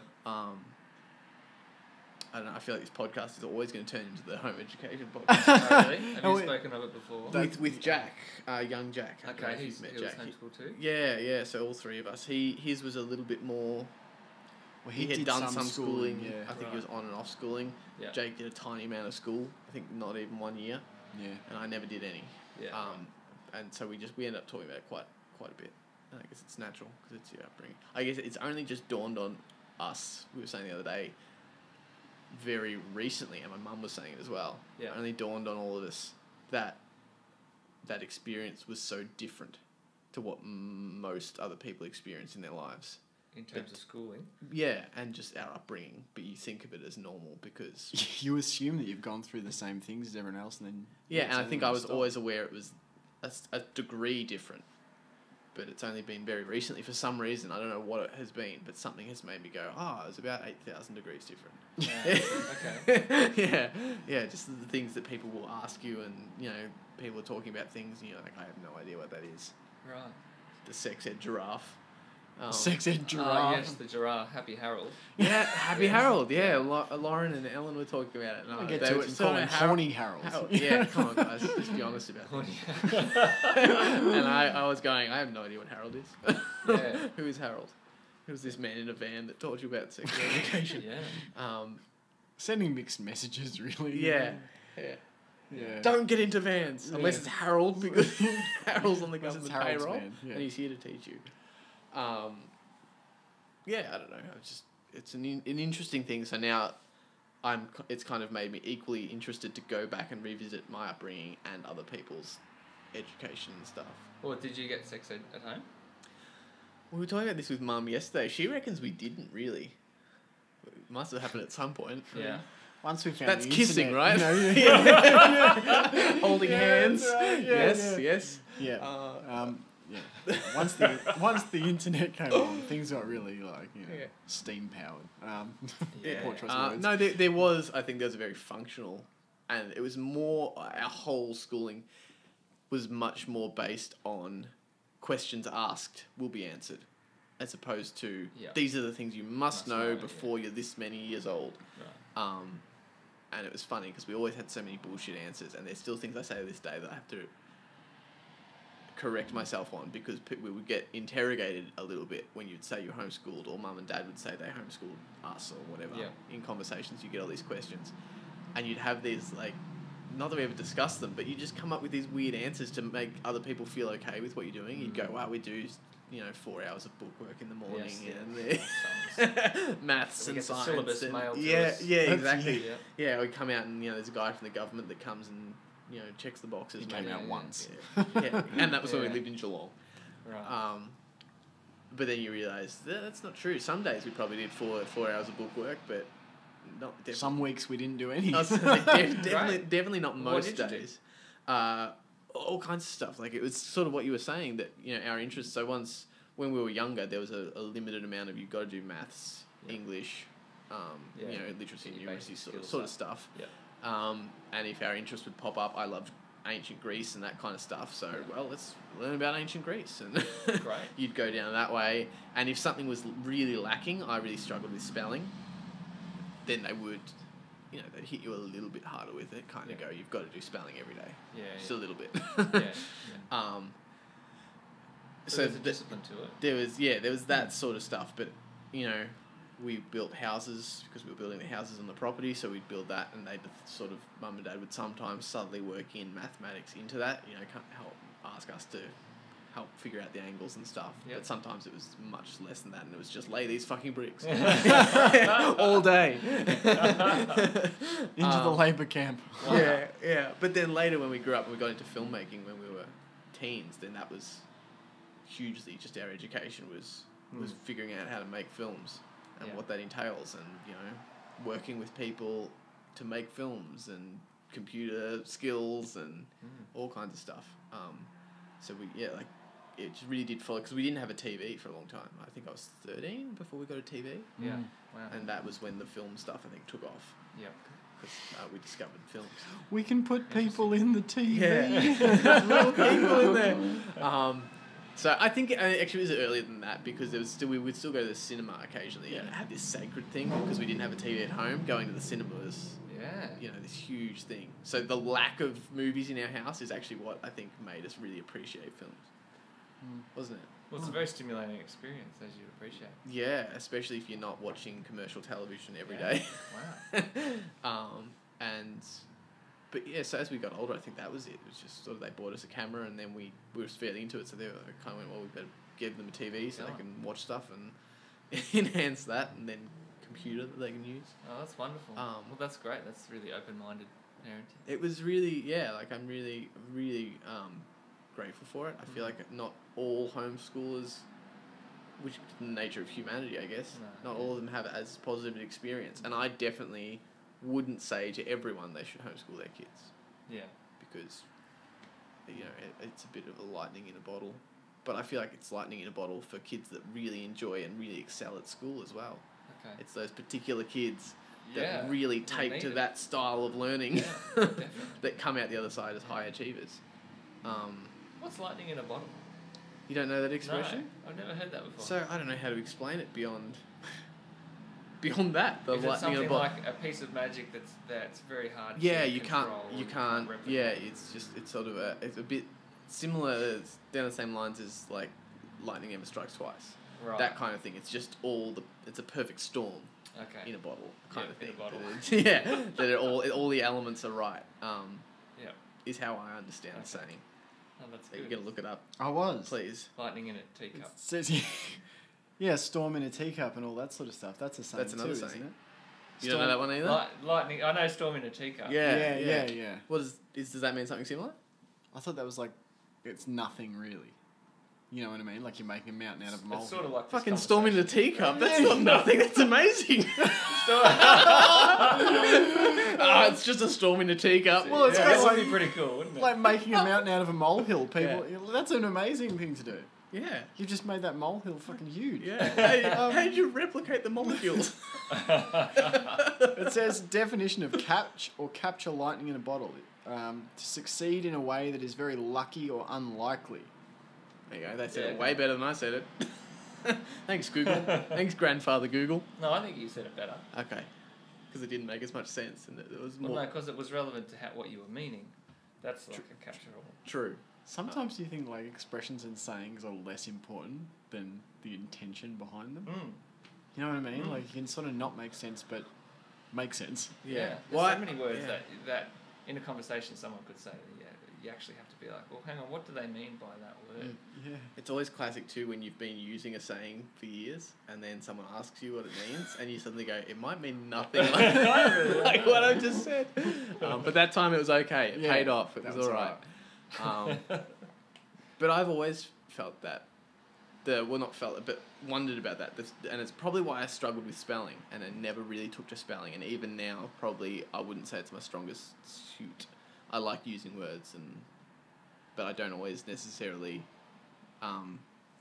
spell them correctly, I guess, if they're bigger ones. But because I never quite grasped the importance of the structure of it.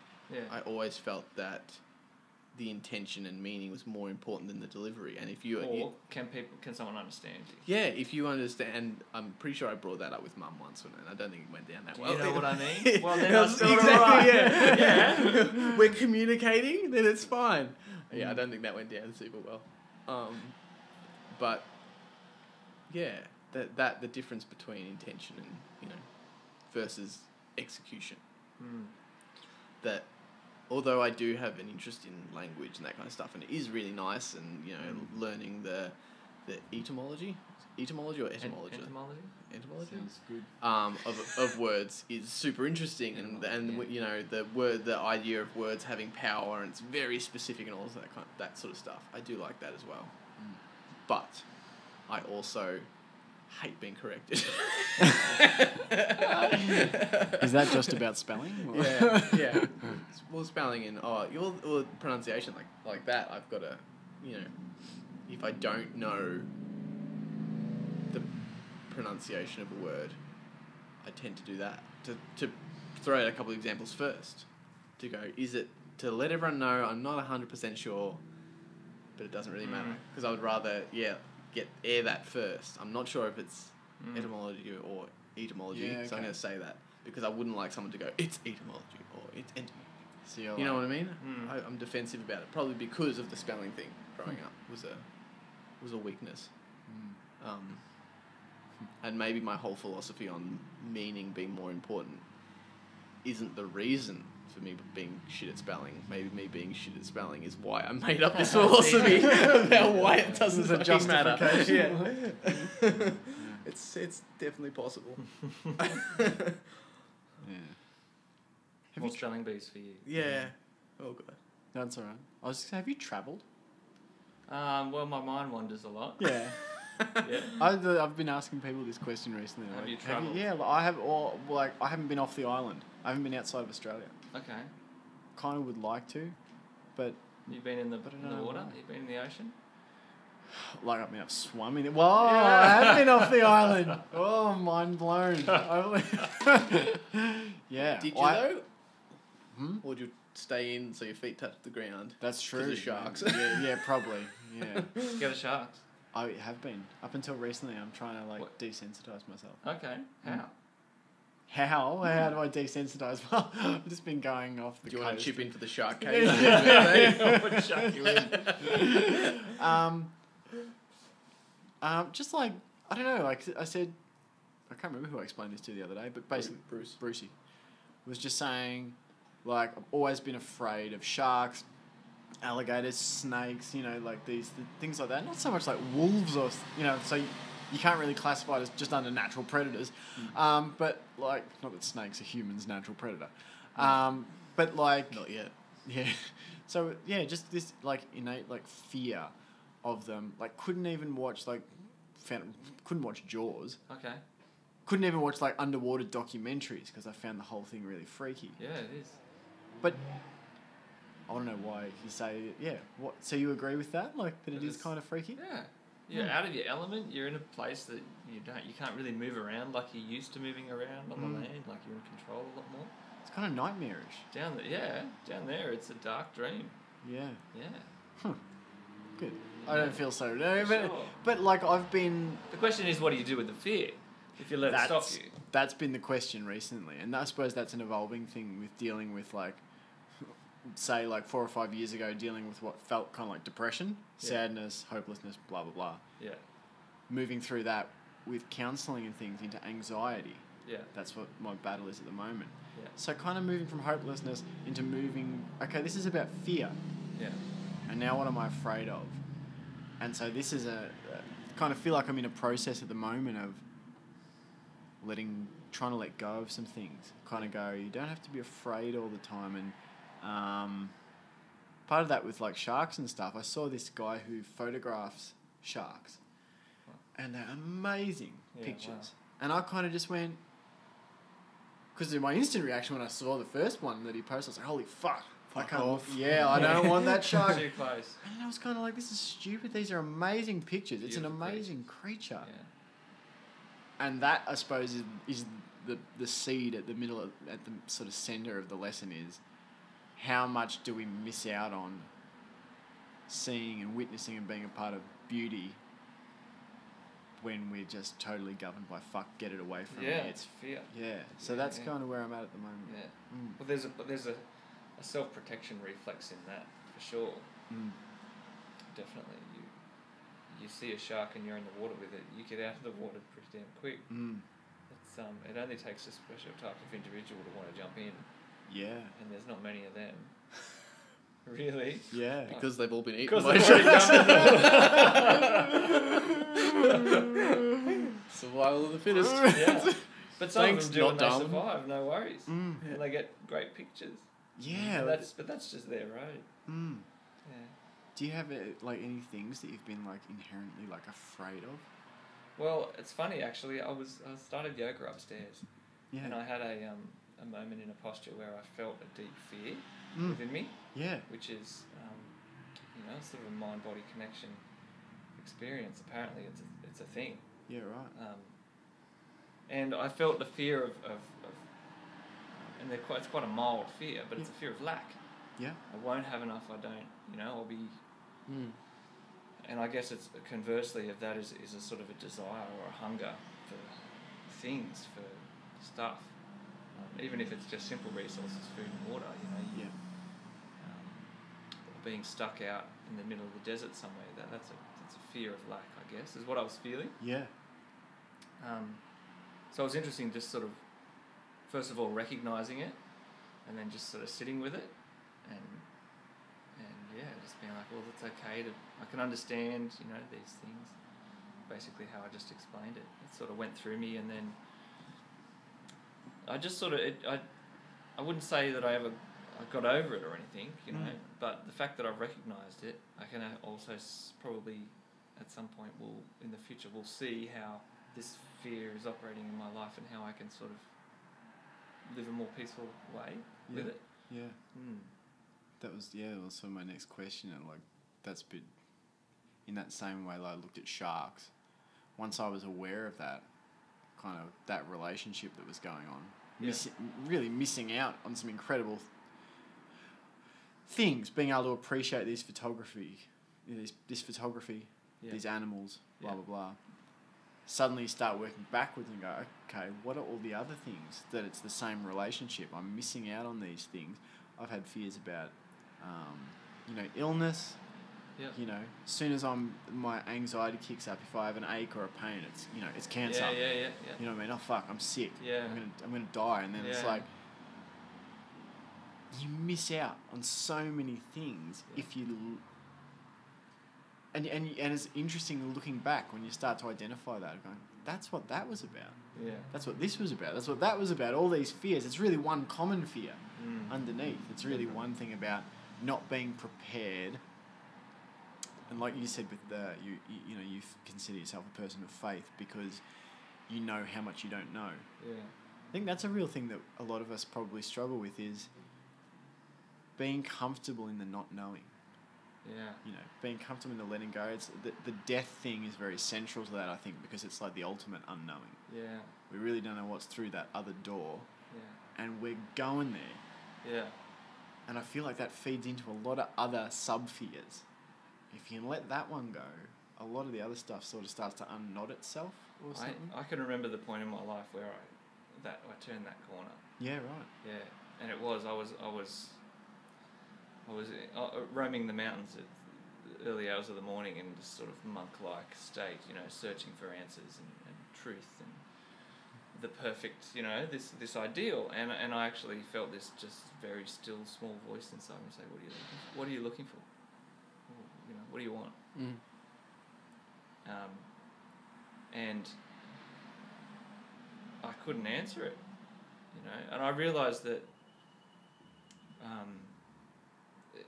it's not the question itself, it was the experience of going through it, of having it asked of me, by me, in me, whatever, and then it was just the right question at the right time, that from then I became just a lot more comfortable not knowing.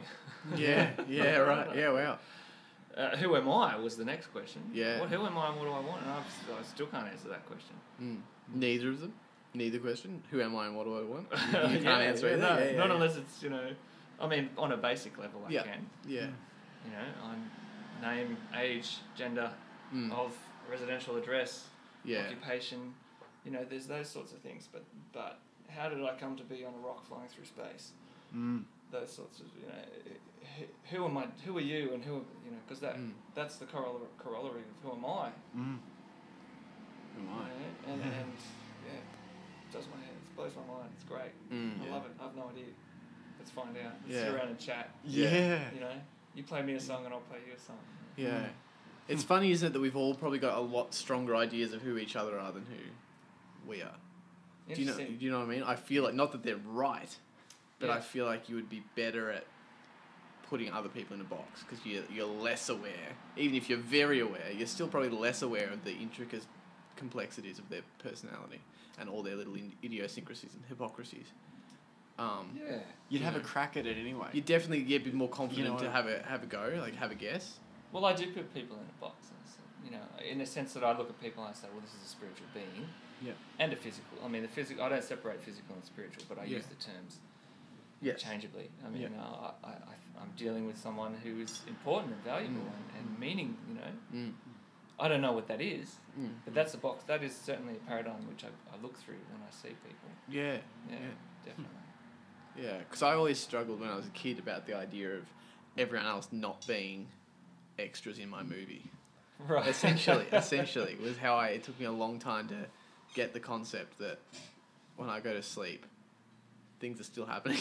Yeah, right. When I'm not around, they're still happening. I really had this. I mean, it makes it sound like I'm still struggling with it, but I was fairly young. Yeah. but still, that was the way I viewed it was. Yeah. I was the character, the main character, and everyone else was extras. And it's it's true. Yeah. You are the main character. Yeah, in my movie. I'm an extra in your life for sure, but it doesn't make it any less true that I'm the main character, and you're an extra in my life, and also you're the star of my show, as well. Yeah, that's not really one that I considered. Yeah, I mean I'm watching. Yeah, Viewer here. Yeah, true. That's a great. We're the cameras. So you are the star as well in my reality and yours. Yeah. Well, this is the idyllic world in which hence why I stay away from social media. Yeah, it's all okay because we're following the script, so we know it's going to have a happy ending. Unless it's been directed by David Fincher. That goes back to what we were talking about before. Did you need more water, Franco? Oh, no, good, thanks. Yeah, cool. Holy shit. That whole thing, again, of going back to expectation. This is how we started talking about expectation. Do we? As in, if you're watching, it was one of the first things when, saying, sometimes you feel like people have an expectation of how you should act. Like that when you watch someone, or, it happens in friendships, in relationships, just in interactions with people, where someone doesn't behave in the way you're expecting or desiring them to behave. And that deep confusion in you or anger. And that's such a weird confusion and anger to have because they're autonomous. That person is behaving exactly as they are behaving. It's not good, it's not bad, it's just how they're behaving. And it's not in lockstep with how you see or expect them to behave. You know what I mean? Yeah. So there's this rift, but that's really about you in a lot of ways. You know what I mean? To kind of go, okay. Expecting. Yeah, the expectations of, you should be here at this time, or why didn't you do this or that, or things like that. We bring a lot of, I feel like we bring a lot of baggage to things, we whether it's standards or expectations of people. I don't know. I'm in an interesting kind of psychological wrestle with that at the moment. Kind of going, people are not going to be exactly as I want or need them to be, and perhaps that's okay. Yeah, because there's that thing of, there's so many ways to respond to this. If the people you're around aren't acting in a way that you expected, or maybe that you were wanting, yeah, do you educate them from your point of view of how they should be?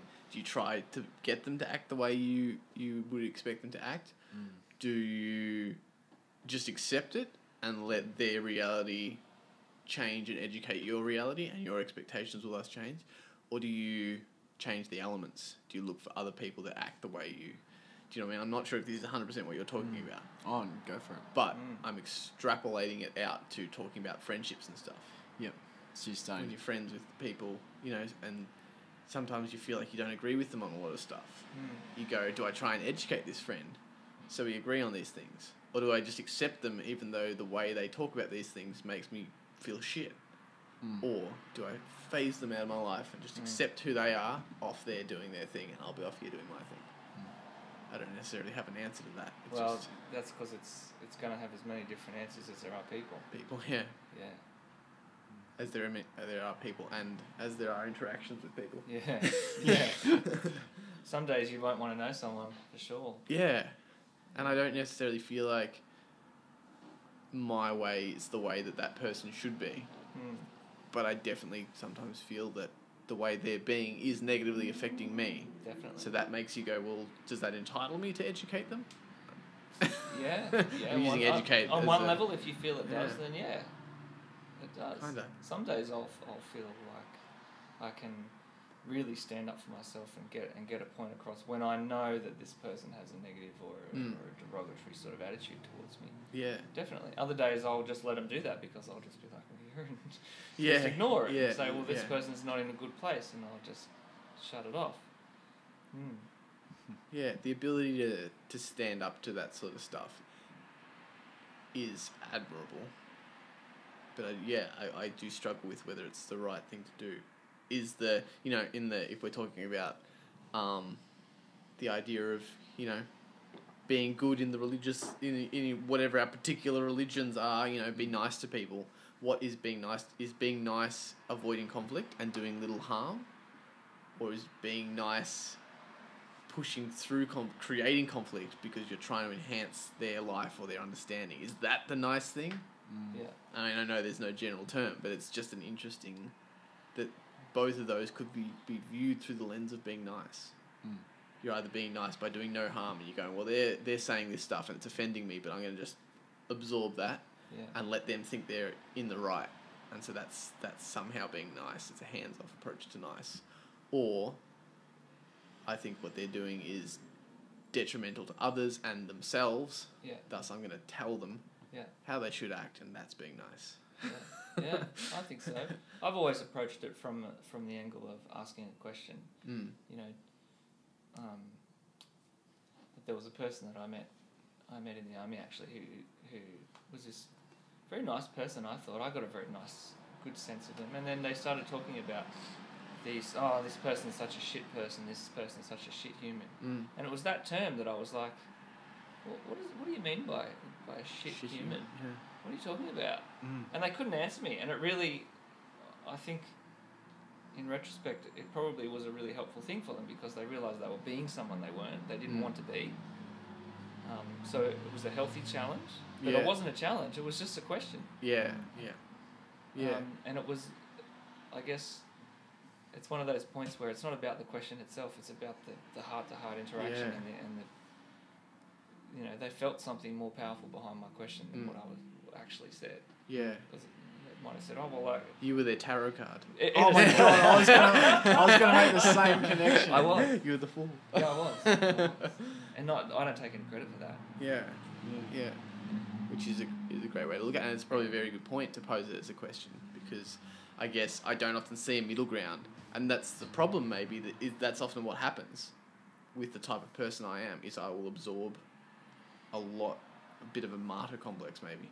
Yeah. Absorb a lot of shit and just take it and go, well, what can you do? Yeah. But then, probably when I finally do say things or do something about it, it's then not in the best, most thought out way. Yeah, Because just a there's reaction. 10 years of pent up rage.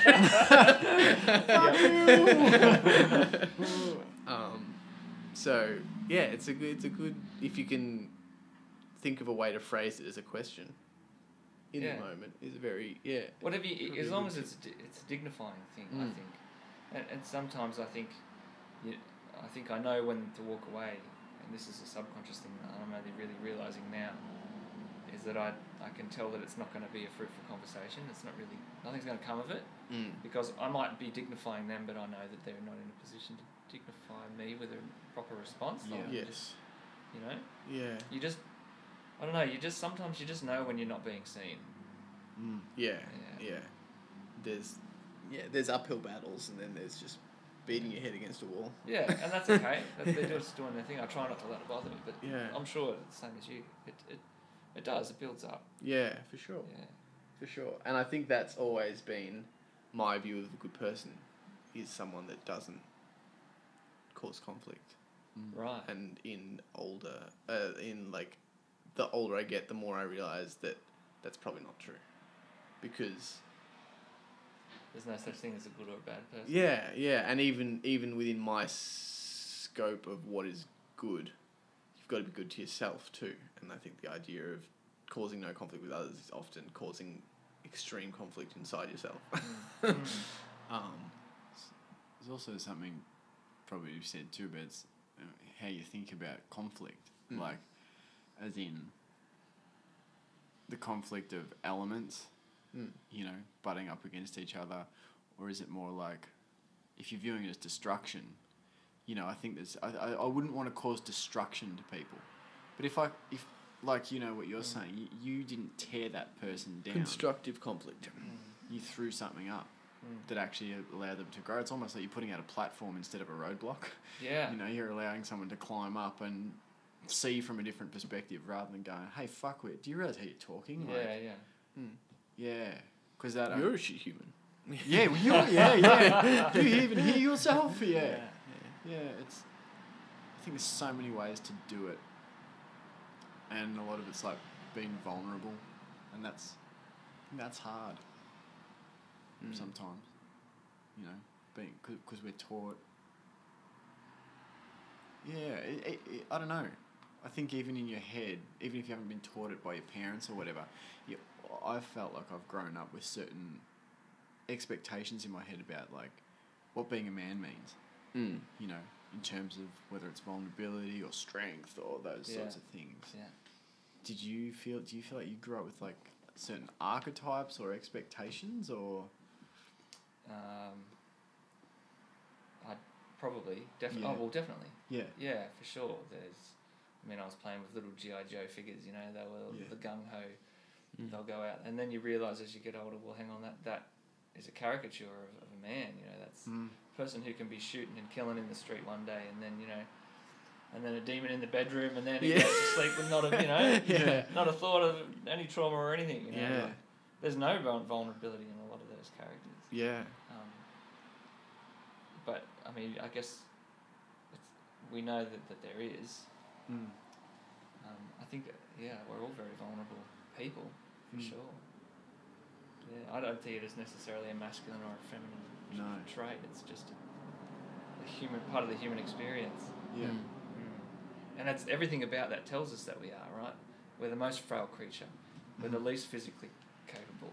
We have this incredible intellectual capacity as well, but you start life as this little fragile little nothing that can barely do anything. A horse can run within 3 hours of being born. Amazing. So we carry that vulnerability in a physical way. Yeah. Yes. Yeah. Yeah. And we grow so much after birth. You know, you're saying the foal is kind of pretty much it's a horse. Yeah. It's ready to go. There was a tribe apparently that they don't consider a baby a human until it speaks. Okay. I can't remember where it was, Wow. but What yeah, do they do with it until it speaks? Yeah. Well, yeah, but they sort of regard. I can't remember Put enough it in the details. drawer. Put them in the pigs. Yeah, but it was like it's another life form. It's not one of us until it starts talking and like. Finds its voice. You That's know- interesting. That's quite empowering on one level. Yeah, You value that person because of who they are. because they are kind of a little grub Too bad. before they turn into a butterfly. You know what I mean? Like it's Yeah. if you look at a human baby, like yeah, I guess you can kind of go. It's got the same kind of body as us, as in it's got 2 arms, 2 legs, and a head, but Proportions are very different though. it's a weird, squishy little like Yeah. larvae, really. Yeah. That would have to be a cultural thing because I mean biologically I'm sure the mother would feel totally different Yeah. maybe towards the rest of than the rest of society. Mm. Yeah. I don't think they like shun it or anything, but it's more like I suppose that growth phase again, and Well, like- they may not have even termed it as human because they would have spoken a different language. yeah, That's probably our understanding of it. it But could there be was more like an age, there like was an big, boy Yeah. to a adult. big yeah. shift from Yeah. once they speak. You know, it's not necessarily the difference between rock and human. It might be as much a difference as teen, Yeah. adult. Yeah, well, I guess we do that. Baby to, we go, oh, Toddler. You're turning 13 now, so that means Yeah. you're well, what the fuck does it mean to be a teenager? Things Yeah, have really, changed.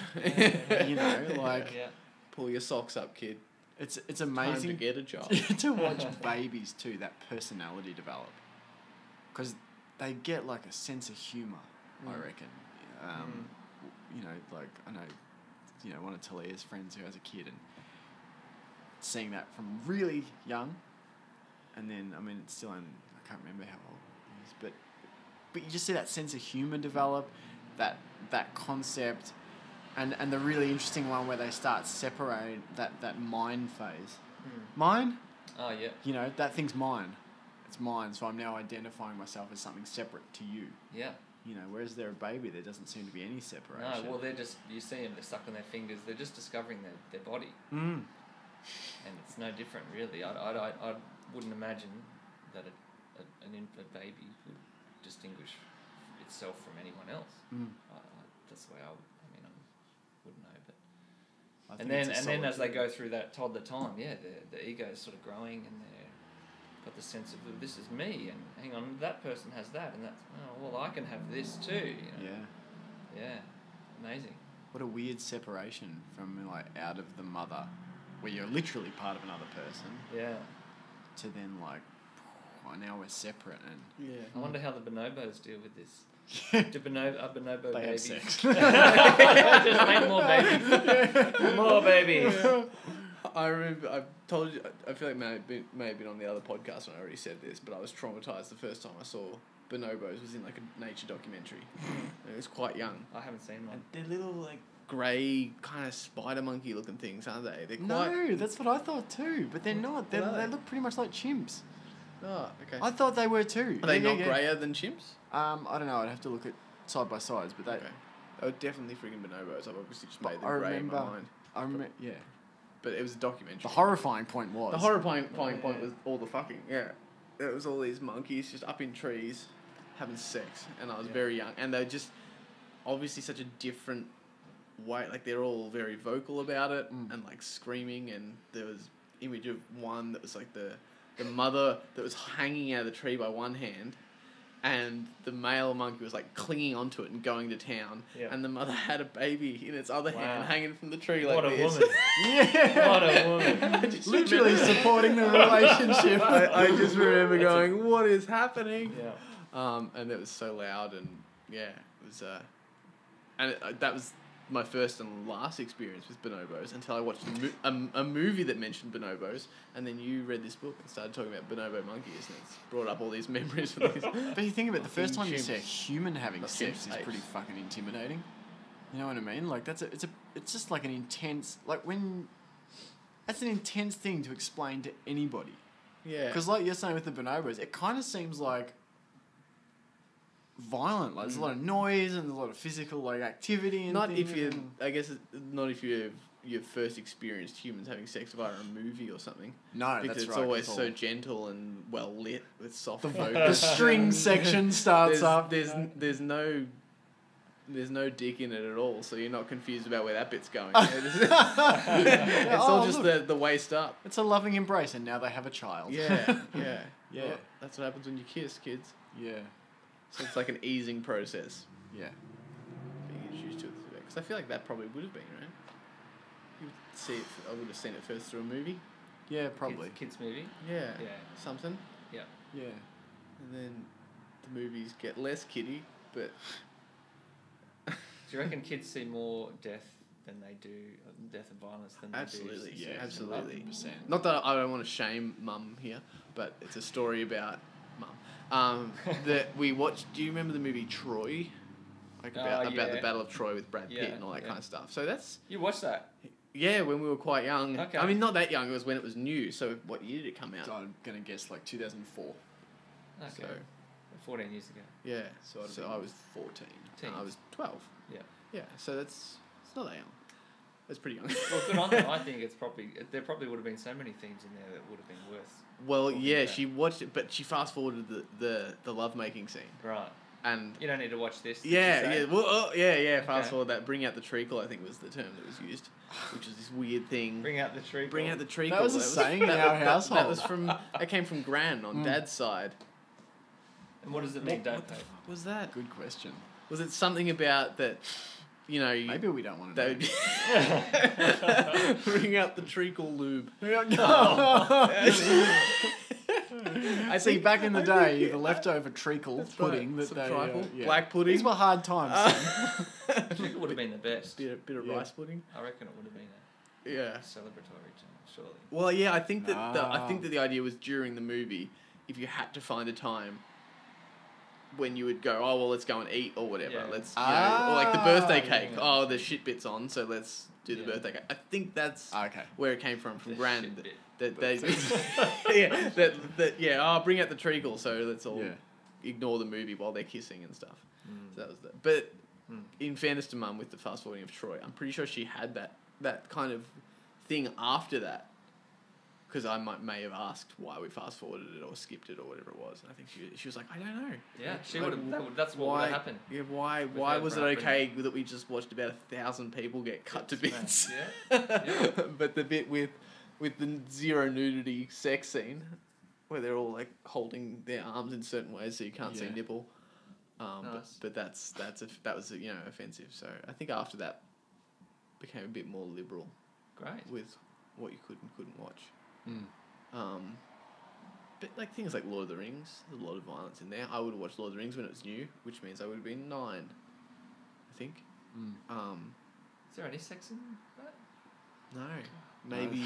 How did it even be successful? Probably not. I don't think there's ever any female characters in the book, was there? Like, there is, but like Not as many as in the movie. not in the Hobbit. No, The Hobbit, there are no female characters.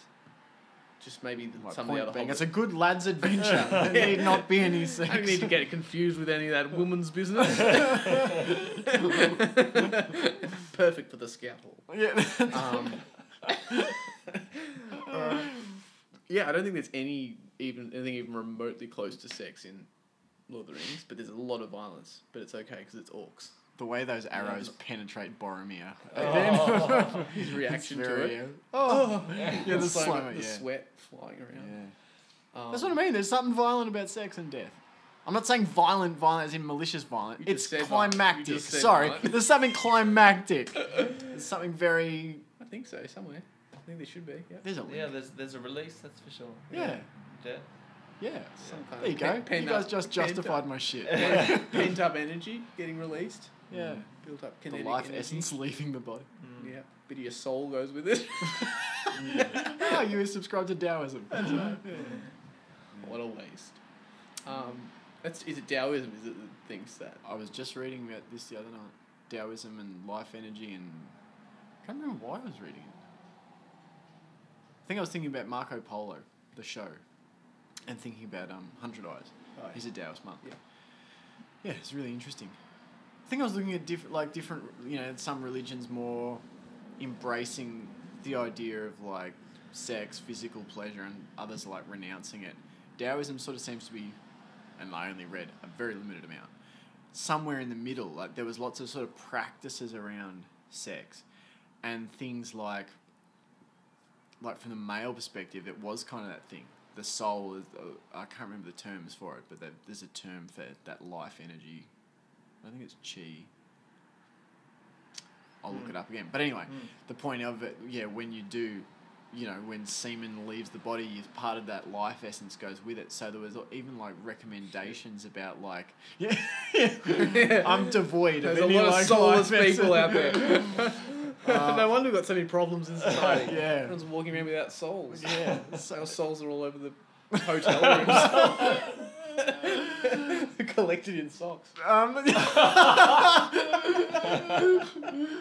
Your soul's on the sole of your foot. Yeah. But yeah, there's like all sorts of practices about like the optimal amounts of time. Like there was like you shouldn't do it more than X amount of times per month and Oh, things. I'm going to say in your life. And even, there may have been, but even the balance of male and female energy, this thing that I read was saying there was a real importance placed on neither party wanting sex more than the other. So in a relationship, male and female, because the theory was that if the woman wanted it more than the man, then there'd be an imbalance of female energy. And if the man wanted it more than the woman, there'd be an imbalance of the male energy. So it had to be this like... That's interesting. Equilibrium kind of thing of coming together with the right energy sort of thing. So I'd like to read more into it. It sounded like really interesting kind of stuff. Sorry, you go. You're on? No, I was just saying, do you know if the bit in... Because you were talking about Marco Polo, when he talks about Kung Fu not being a martial art, Kung Fu being like the ability... You're descriptive of all things, or your expertise in something. Is that true, or is that Hollywood bullshit? I haven't read that bit. Yeah, no, not yet. Because I'd like to know that, if that's how true that is. Because Kung Fu is used as a term for martial arts, but according to this show, character in this show, that's not the case. It's Kung Fu is a state of expertise in anything. So you can be a Kung Fu expert of yoga or Kung Fu. Sweeping, doesn't he say? Kung Fu, like, you can achieve Kung Fu with painting or whatever. Yeah, that would be a meditative thing. Yeah. And it's something to do with some sort of enlightenment or inner peace. Yeah. They talk about that in the Book of Five Rings. That's kind of like what Musashi goes on about, is that like a great warrior should also be a great painter. Because in the same way that a painter knows how to select his tools and the right colours and things, so too should a warrior know how to select the weapons for battle. And there's lots of a great warrior should do art, calligraphy. I think he uses, should know how to build architecture, should know, sort of very multidisciplinary kind of. Supposed to be a bit to wrap it up. I was going to say we've got soccer in about 20 minutes. Are you feeling pretty drained of conversation? Well, No? You can keep going. Great talking with you guys. Yeah, cheers. Likewise. We'll have to do another one. Sure. I'd love to do another. Like the idea of doing repeat ones, so everyone's aware of how the process works. Okay. And everyone's a bit more comfortable to just, because I feel like it always, every 5 to 10 minutes I go, oh, we've hit our stride now, and then 5-10 minutes later I go, oh, now we've hit our stride. And then like it just keeps the trip gets deeper. Yeah, you're like gotta achieve this at the start. But yeah, I'd love to do another one. Cool. It's a bit like jazz. Yeah. Riffing, verbally riffing. Only because we've got to go to soccer is the only reason I want to stop, because I can keep going.